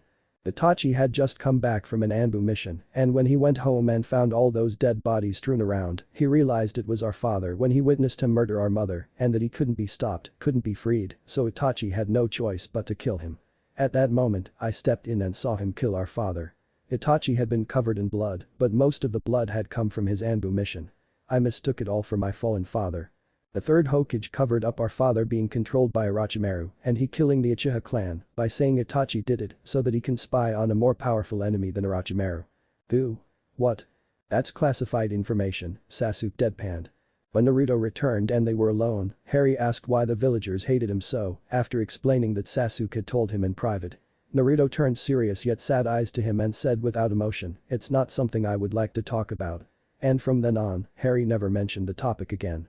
As according to plan, Harry and Sasuke went with Naruto on his next detention with Snape, who raised his eyebrow when the blonde had company. They'd looked for Draco Malfoy as well last night and told him to meet them in Snape's office at 7:15 p.m. He was there. What is this about? Draco demanded as soon as the three Gryffindors entered the room. Harry closed the door behind them and stepped towards the Slytherins. They know about our secret, Harry said, and quickly added when he saw the two of them reach for their wands, but don't worry, they're on our side. Draco let his hand fall to his side, though still near his wand, while Snape's hand remained in his wand's pocket. How has this happened? Asked the potions master, eyeing the motionless Shinobis. Well, they already knew all along, but it was just yesterday I found out about it. Explain the details, Snape ordered, narrowing his eyes at the transfers. We never trusted Dumbledore ever since we came to your world. Ah, so you come from the Muggles, he sneered, as expected. No, we come from another world, completely different from yours, Naruto answered, ignoring the mocking tone. That can't be possible. Well, believe it, Sasuke said curtly. Naruto smiled. We're Anbu, the elite Shinobis of our village, Konoha. Shinobis? Snape's voice contained skepticism. Ninjas, I guess you can say. Draco scoffed. Ninjas, then how come you're not dressed all in black? We're undercover. On a mission like this one it's better not to be wearing our uniforms, Sasuke stated flatly. Hey, I saw a book with some pictures once about this world's ninjas, Naruto added, and our uniforms are not like your typical ninjas ones. Then what do they look like? Draco asked tauntingly. Harry looked back and forth from the Slytherins to the Gryffindors. Guys. Now is not an appropriate time to show you, Naruto replied. It's because Draco was cut off from finishing his witty remark when Harry stood in between them, his hands up in the air. He looked desperately from one side to the other. Please cooperate. Naruto sighed, and then he took a deep breath. What he did next caught the wizards completely off guard. The blonde Anbu pointed a finger at the Slytherins. But they started it. He shouted. Snape rolled his eyes at the childish gesture and words when all of a sudden, Draco snorted elegantly at the shinobis pointing. Haughtily, he retorted calmly, I digress. I will not stand by and be insulted like that. It is quite obvious who started this absurd accusation. Naruto accepted the unintentional challenge and yelled back, still pointing, no, they started it. Harry turned to look at Naruto. This was a serious matter. But he turned back to the Slytherins when Draco answered with a scoff and a louder response than before, do stop acting like a fool. As if on cue, Naruto was no longer talking to Harry any longer, his focus now on his opponent. But you started it. Draco jeered. Quite the contrary. It was you. I disagree. It was you. And you, the blonde stated coolly, are a moron. Naruto was just about to shout back when he was interrupted by Harry's laughter. He blinked at his charge. What had he done? He turned to face Sasuke to see his partner's eyes twinkling slightly with amusement. Draco did the same to face Everest to find the potion master's lips twitching with amusement as well. What? Naruto demanded. Oh. But they did start it. Draco scoffed again. No, you started it. The blonde shinobi opened his mouth to retort when Harry put his hands up to calm the two boys. Now we came here to talk seriously, not to argue, he said, his eyes smiling. Naruto was tempted to say, but he started it. But instead fed and crossed his arms. Okay, now that we're all good with each other, I just came here to let you guys know, Harry directed at Snape and Malfoy. Nodding slightly to Potter, Severus looked suspiciously at the Anbu. Explain how I can't use legilimency to look into your minds. You both have strong barriers. Then I assume you know occlumency? Harry glanced expectantly at his friends, particularly Naruto. He'd heard the blonde explain it to McGonagall. We learned and trained how to protect our minds and thoughts in our world. And how exactly? Snape cried. None of your business, said an emotionless Sasuke. Why won't you tell us? Harry asked. Like I said. Draco raised an eyebrow. Really, Ichiha, is that your lame excuse? It's the truth, Naruto chipped in. Speaking of you, Mr. Uzumaki, you still have a detention to fulfill. I'm right here in front of you, in your office. In your office, sir, Snape snapped, emphasizing the fact that transfers needed to learn how to show respect to their teachers. Oh, no need to call me that, sir, Naruto mocked. Clenching his jaw, the potions master's eyebrow twitched in annoyance. Mr. Uzumaki, write 100 lines of I will respect Professor Snape. Oh really? The blonde feigned shock. When his Professor Snape talked in first person. The potions master ignored the comment. You're funny, Naruto, Harry said, grinning. I lacked respect for Snape too ever since my first year, and the sir comeback was the exact same thing I used right back at him. Stay out of it, Potter. Naruto ignored the irritated professor and grinned back. High five Harry. A slap of hand sounded in the room. At the same time, Draco and Sasuke raised an elegant eyebrow at their friend's actions, while Snape resisted the urge to look heavenwards. Naruto beamed. This is going to be more fun than I thought it would be. End of chapter. Chapter 8. I. And Taiho. As promised, Harry told Ron and Hermione to meet at the Room of Requirements this afternoon. He wisely planned to tell Hagrid with his friends after this meeting, the sooner the better. Of course, Naruto and Sasuke would be there as well at both times. It was only 1.5 weeks left until Christmas break. The 5 friends filed secretly into a great oval room that resembled a conference room with a large circular table made of dark polished wood. There were 5 simple chairs around it, a different colored cushion for each. Harry picked the black cushion at the head, Ron the orange, and Hermione the red. Across from Ron and Hermione, Sasuke chose the navy blue cushion and Naruto the black, except a more shinobi black, while Harry's was a wizard black. Ron didn't get how black could be any different but shrugged nonchalantly and dismissed it from his mind. So what's the news? Ron asked, leaning back into his chair and putting his hands behind his head, not realizing the importance of the meeting. Something with Dumbledore. Hermione noticed the serious look in Harry's eyes. She paused before adding, and Voldemort, right Harry? Ron frowned. Something wasn't right. The atmosphere wasn't, how do you put it? Yes. And? Hermione prodded. It'll be quite a shock. I'm ready. Yeah, bring it on, mate. Harry took a deep breath. I know it sounds unbelievable, but the thing is, Voldemort is a good guy, to put it bluntly. Ron chuckled. What kind of joke is this, mate? Ron, Hermione said, who sat beside the reed. It's not a joke. I supposed you knew too, Mayan. It was a theory, a suspicion, you might say, the witch smiled at Harry. I didn't have concrete evidence to support it though. So you also know. Hermione nodded. Harry continued more confidently, that Dumbledore is the bad guy. Whoa, hold it. 4 pairs of eyes turned to the Weasley. He frowned confusedly. So you're saying that Dumbledore and Voldemort have switched roles? His friends nodded. And that now, according to you, Dumbledore is the ultimate evil guy and Voldemort is the wise old man? Sasuke raised an eyebrow. Could this read get any dumber? Naruto chuckled wryly. Yes, except that Voldemort is just a good guy. Interesting, Ron held his chin with a hand and thought. Actually he stood up. I don't believe it. Harry sighed. He knew it was going to be like this. Hermione gripped the reed's arm and gently forced him back down. Ron, look at the facts. You think the Dumbledore is a good guy because he wants you to. Am I under imperious? He whispered. Hermione laughed dryly. Of course not. What I'm saying is that Dumbledore is a manipulator, a very good one at that, considering the fact that he's been doing and is still currently doing it to the whole world. But Voldemort the good guy. Ron raised his eyebrows skeptically. That doesn't fit into my picture. Well, it's going to be, Sasuke interrupted. We're talking about the world and not just about you. I know that. Ron argued. Then accept the truth. It's not that easy when this new information shatters my whole view of good and evil. Things happen. They change, Naruto shrugged. I know it's drastic, Ron, Harry cut in before his friend could argue. I was pretty surprised myself when I found out last year. He's been using me the whole time and trying to keep me weak so that he could control me. Last year? How? Seeing how Harry hesitated, Hermione spared him. That's not important right now. The most important thing right now is that Harry just admitted that Professor Dumbledore has been trying to control everyone, especially Harry. Quickly taking the chance to avoid the subject and silently thanking Hermione, Harry said cheerfully, and we'll defeat Dumbledore with the help of Tom, his followers, and Naruto and Sasuke. Now that you mention it, why are they here anyways? Ron pointed out. Sasuke resisted the urge to create a Chidori to scare the Redeed. They're shinobis, sent to help us from another world, replied Harry. Hermione frowned. Now that's some news for me. Naruto offered an explanation. Shinobis are ninjas who are assigned missions and paid to accomplish them. Helping you is currently our mission. Wicked. Ron whistled, forgetting momentarily about Tom and Albus. Real ninjas. What can you do?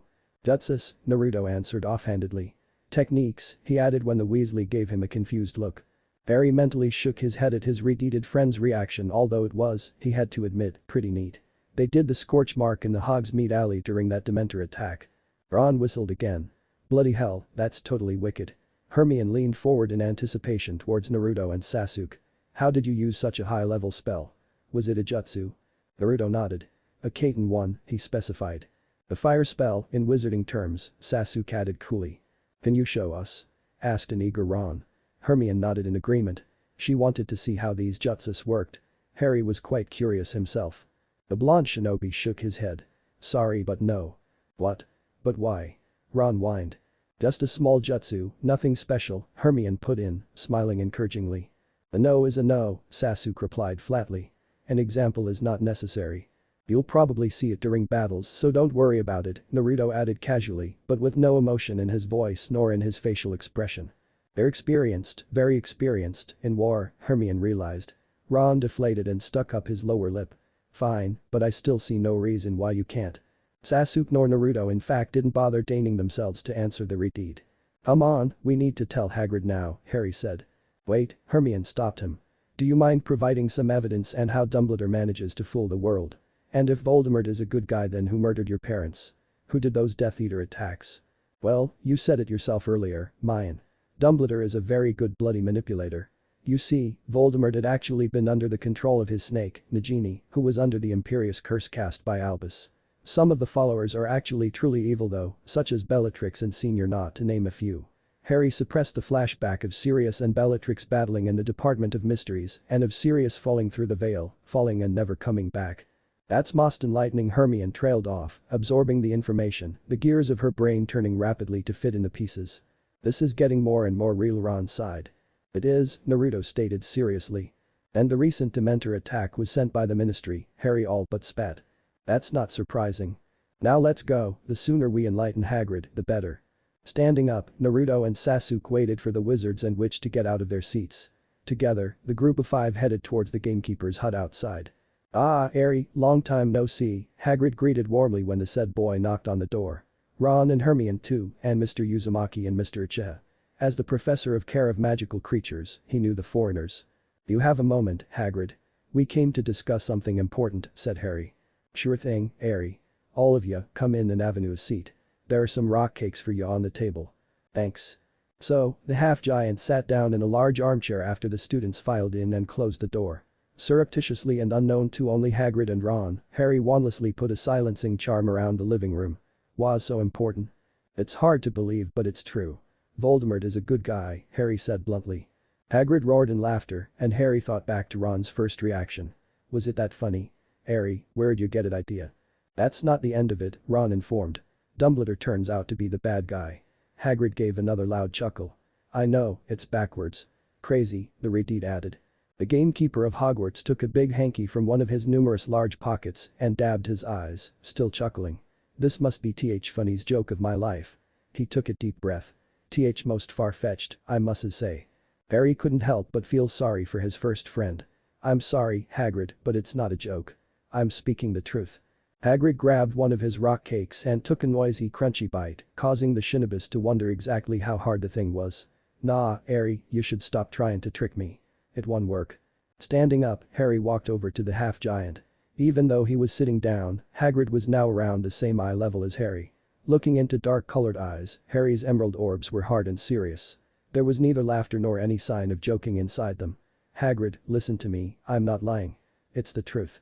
Dumbledore, he's using you, using everybody, with his manipulation skills. And Voldemort. Hagrid flinched. He's the good guy. Plays a major part in the plan to defeat Dumbledore. Barry, then you're with him? Hagrid gulped. With you know who? I'm on whatever side against Dumbledore.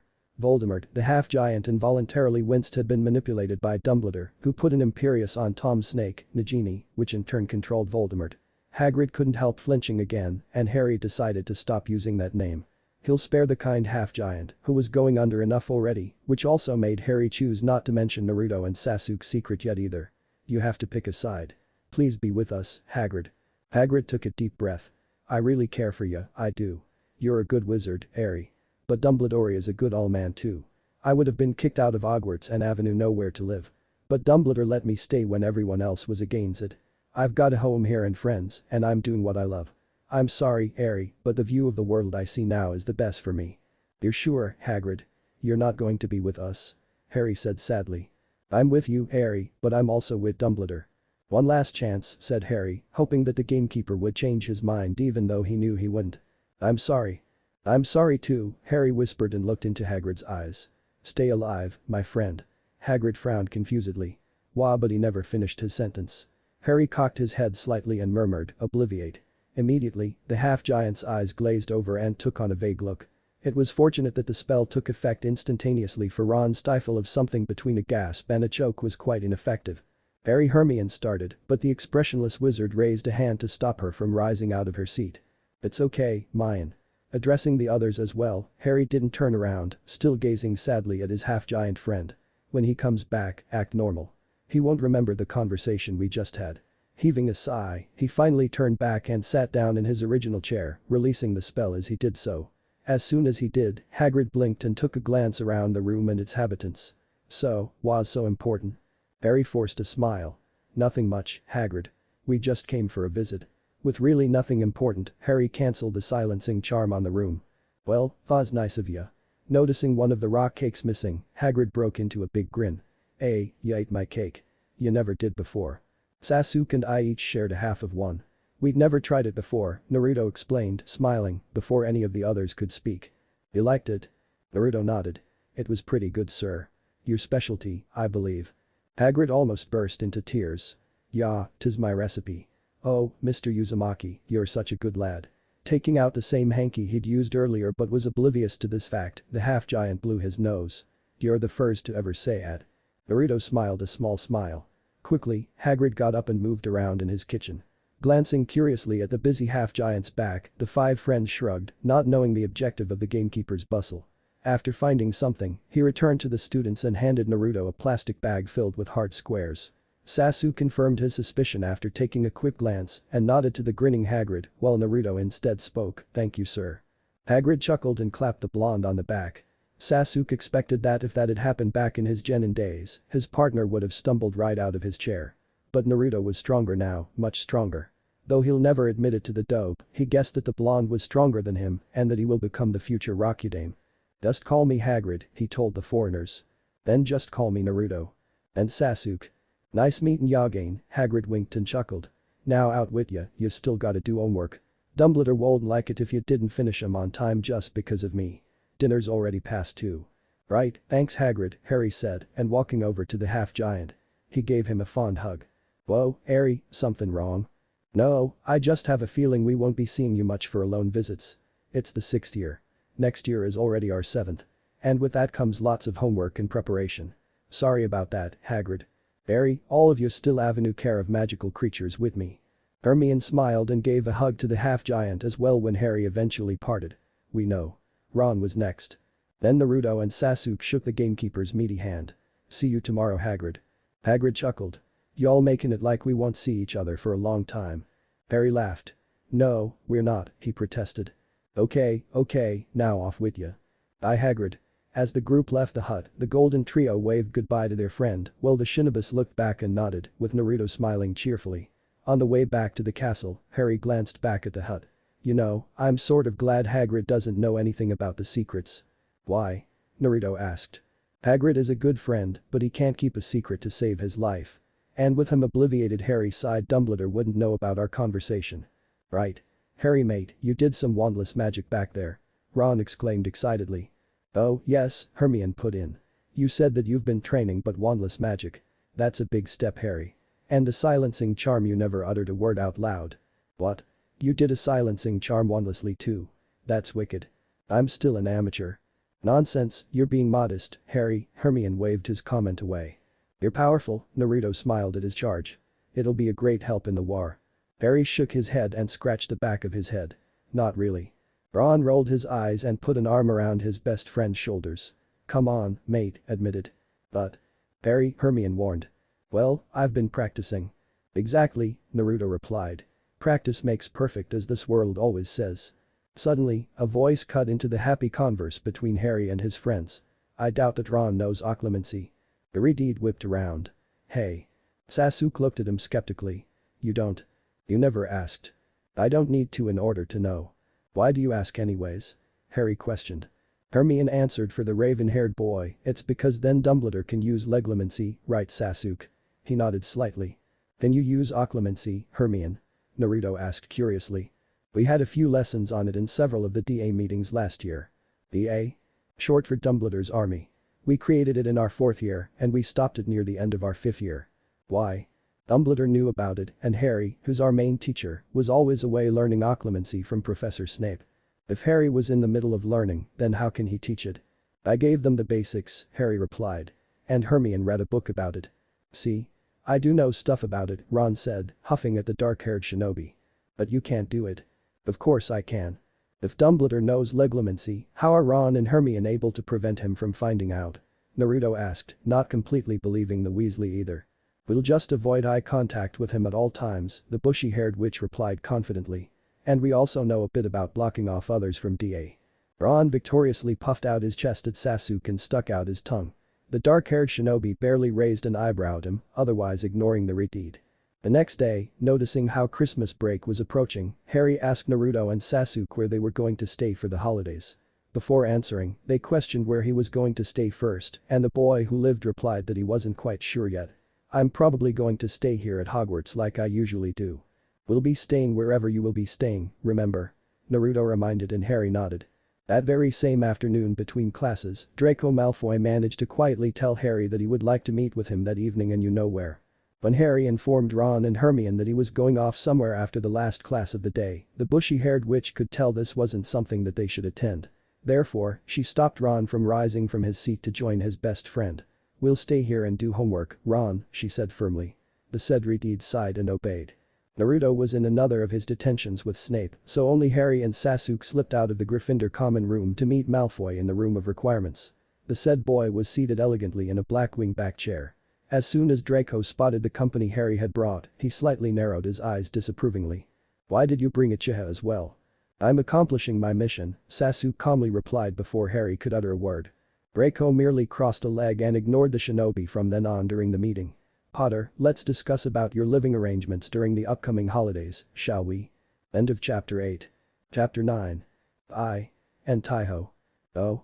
Why?" Harry asked, seating himself in an emerald wing-back chair across from Draco, while Sasuke remained standing. "Answer my question first." Harry shrugged slightly. "Most likely, I'll be staying here." "With Dumbledore?" Harry smiled bitterly. "It can't be helped." "Or you have something else in mind, Malfoy." Draco sniffed delicately as if he didn't want to completely admit the following thing he was about to say. "Father, Mother, and Severus suggest that you stay at Malfoy Manor." Tom agrees. "There'll be fewer obstacles for you if you stay with us, especially without Dumbledore twinkling his eyes like a searchlight at us." Nodding, Harry said, "Sounds reasonable. Naruto and Sasuke will be coming with me too. It's their mission. According to them, they have to be wherever I am." "I suppose that's fine." Severus told father and he's quite interested in them. Sasuke scoffed at how the two seemed to talk as if he wasn't even there. "Of course, I assent to this plan as well," he said sarcastically. Turning to the raven-haired shinobi, Harry apologized, to which he was answered with an HN. "So it's settled then?" Draco asked. Harry nodded. "Yes. I'll tell Dumbledore I'll be staying at the Burrow instead. The Weasleys shouldn't mind. I wouldn't be entirely lying though. If it's okay, I plan to stay there for the first day or two of the holidays." "As you wish." With the meeting adjourned, Draco glided out the door. "When Naruto gets back, I'll tell McGonagall the news," Sasuke informed his charge, waiting patiently for several minutes to pass before departing with the boy who lived. It was a Hogsmeade weekend, the last one before Christmas break began. Ron, Hermione, and Naruto had been informed of Harry's living arrangements during the holidays, as well as Dumbledore and McGonagall. Harry was going to be traveling within the town with the Shinobis, even though he told them that he needed to be alone, since he planned to buy some presents. Naruto and Sasuke refused to bend and insisted that he needn't buy any Christmas gifts for them. Ron and Hermione were going together with Seamus, Dean, and Ginny. Being reminded of gifts, Sasuke wondered if he was required to get one for Harry. But in view of the fact that he was accompanying his charge on the last Hogsmeade weekend before the holidays, he couldn't exactly buy one in front of the person intended to be given that gift. On the other hand, Naruto was mischievously plotting away on his perfect present for Harry and Draco. He might need Sasuke's help though. An evil smirk slowly spread across Naruto's face, imagining his scheme gone well. As Harry wandered around Hogsmeade with the Shinobis, he thought of what he should give Draco for Christmas. It was only proper to buy something for Draco since he was, after all, staying at Malfoy Manor. That meant he also needed to get presents for Lucius, Narcissa, Severus, and Tom. Bloody hell. What in Merlin's name could he get for each of them? First of all, they were all Slytherins, and one couldn't buy anything to Hufflepuffish or Gryffindorish. Secondly, what could one buy for the Slytherin prince? And for his father and mother? And for a mean, greasy potions professor? And for none other but the Dark Lord?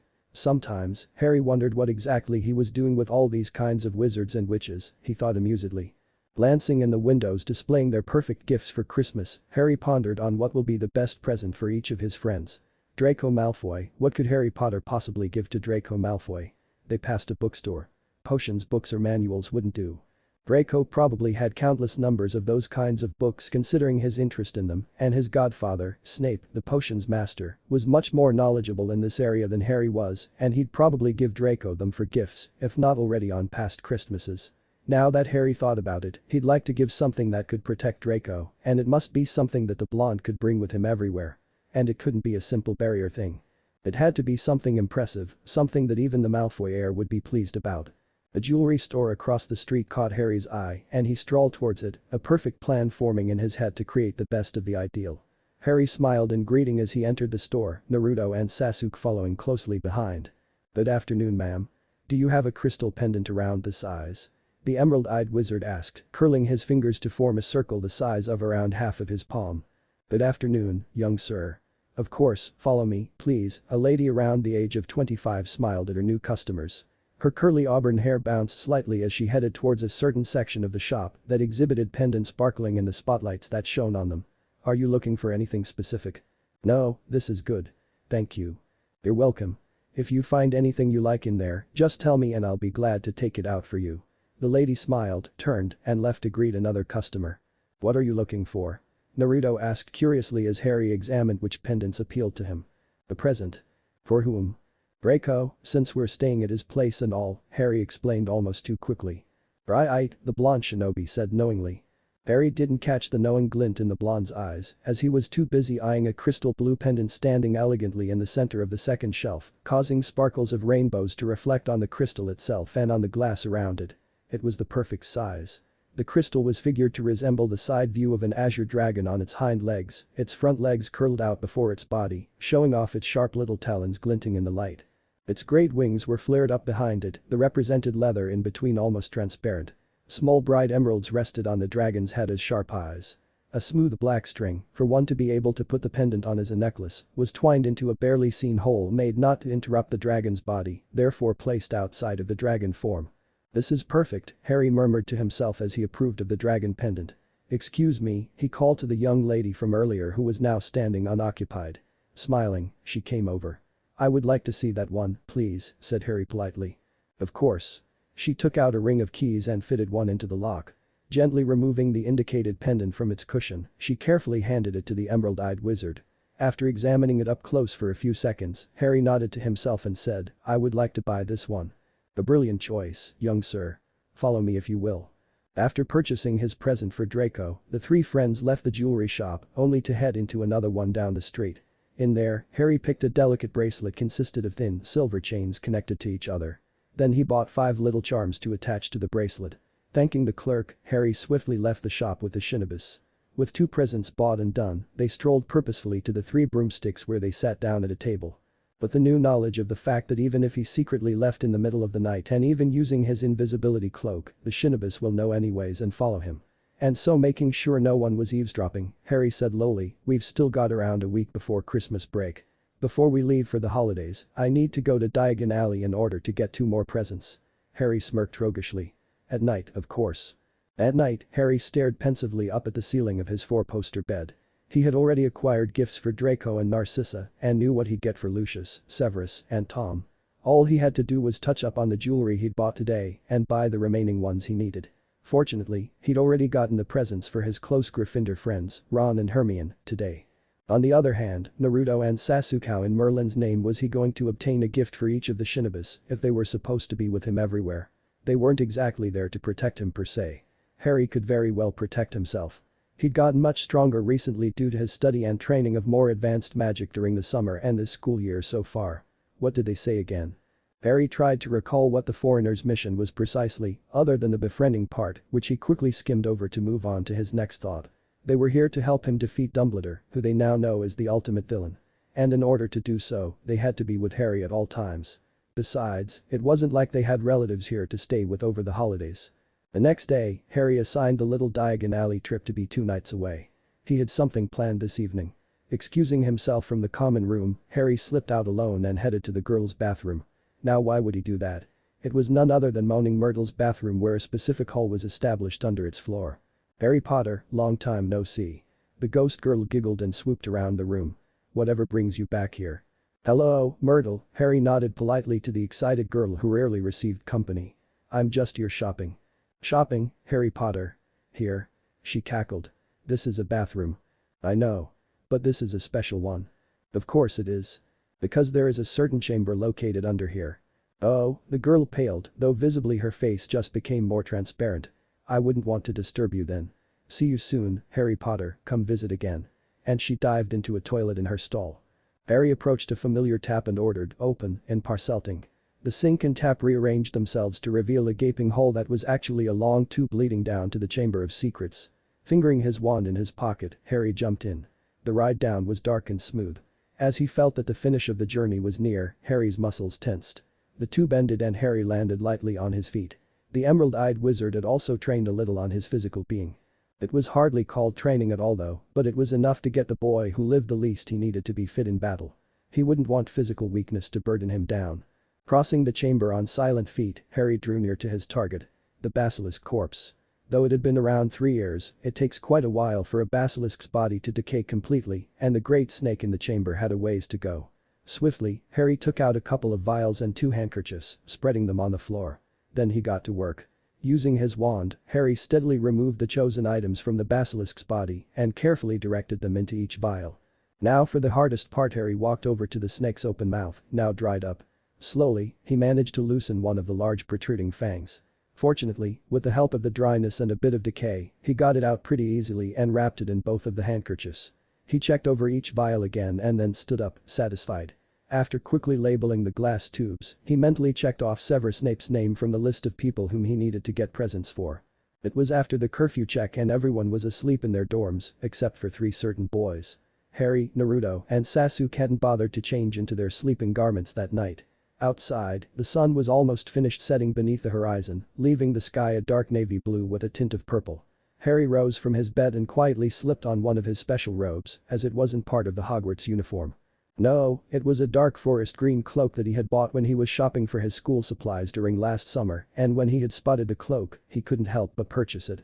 After all, he needed an outer garment that wasn't the Hogwarts uniform for going out to other places, and that required clothing that clearly wasn't for young pupils, especially if he was going out to some of Tom's meetings, or if he was going to let out his Slytherin side, such as tonight.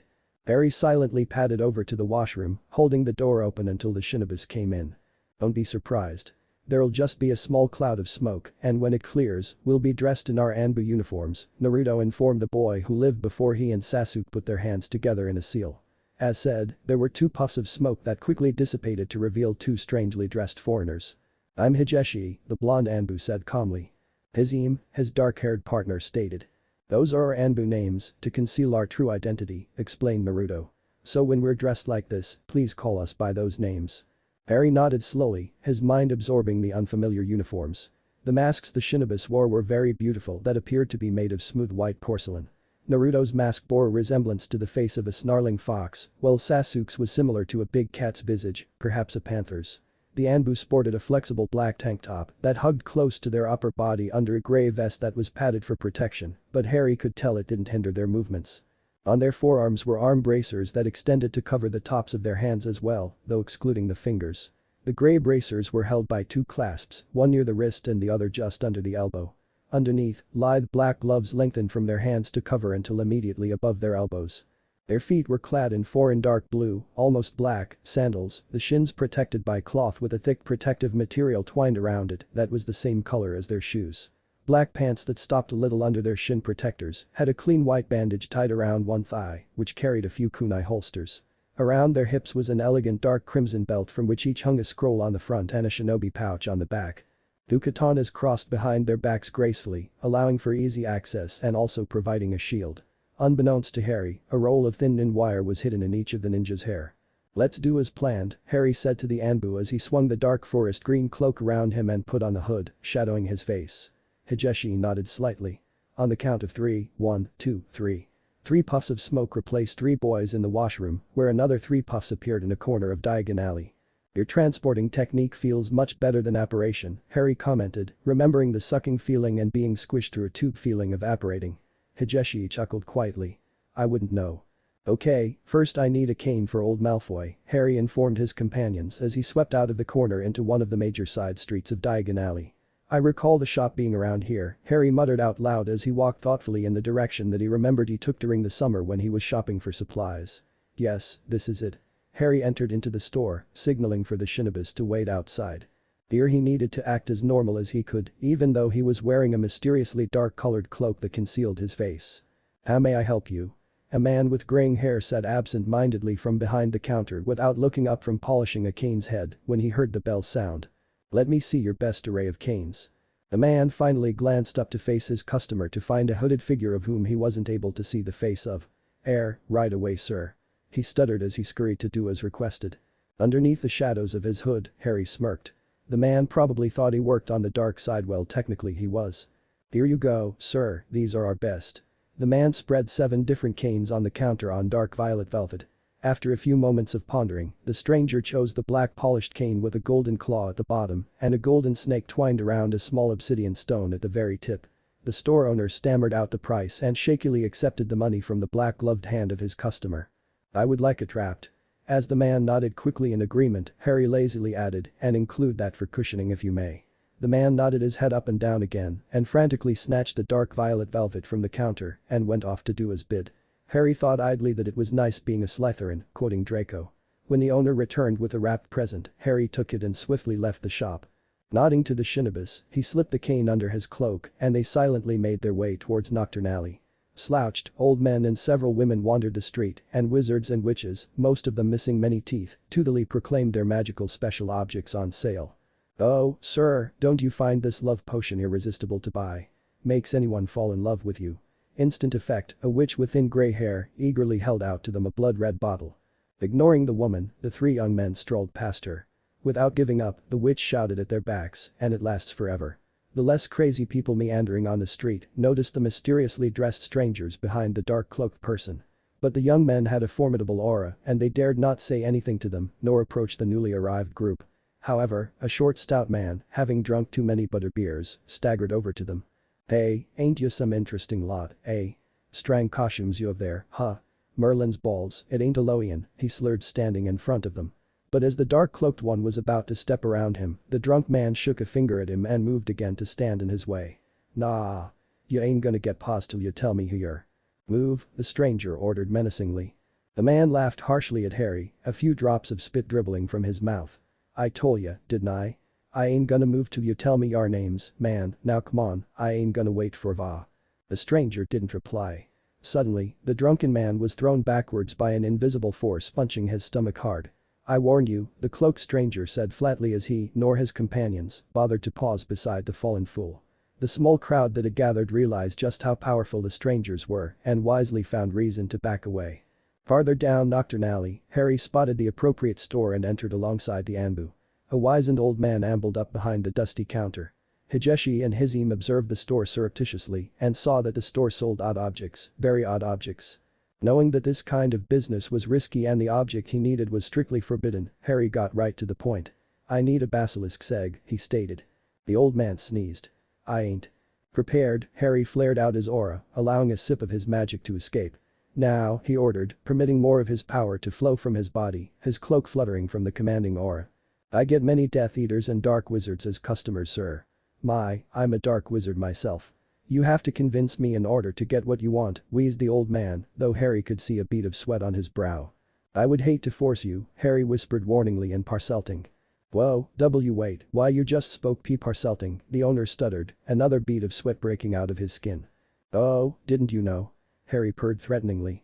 "Now where's my basilisk egg?" The old man gulped as he felt another wave of absolute power wash over him, being emitted by the stranger in front of him. The objects around the store trembled in their places from the aura. I was getting on to that, sir." Heaving a large egg with wispy black swirls moving on the thick shell from the back room, the store owner settled it on the counter. That'll be 1,000,000 galleons, sir." "1,000,000 galleons?" Harry snarled. "Surely you can lower this absurd price." "Then you should get a basilisk egg yourself, sir," the old man said boldly, but immediately regretted it when the cloaked stranger lifted the hood slightly so that a pair of emeralds glinted warningly in the shadows. "That wouldn't do, old man," Harry hissed, adding something that didn't all too wonderful in Parselting. Then, 950,000 galleons. Putting his hood on properly, the stranger took a step forward. "Lower it more if you would." 900,000 galleons. "Don't make me repeat myself." 850,000 galleons, said the old man, clutching the egg to himself both for support and to have something to squeeze to stabilize his urge to run. Seeing that it'll take a while to get the bloody old man to lower it to a satisfying price, Harry turned slightly to the Shinobis. Going to plan B, Higeshi and Hizim came to stand on each side of Harry.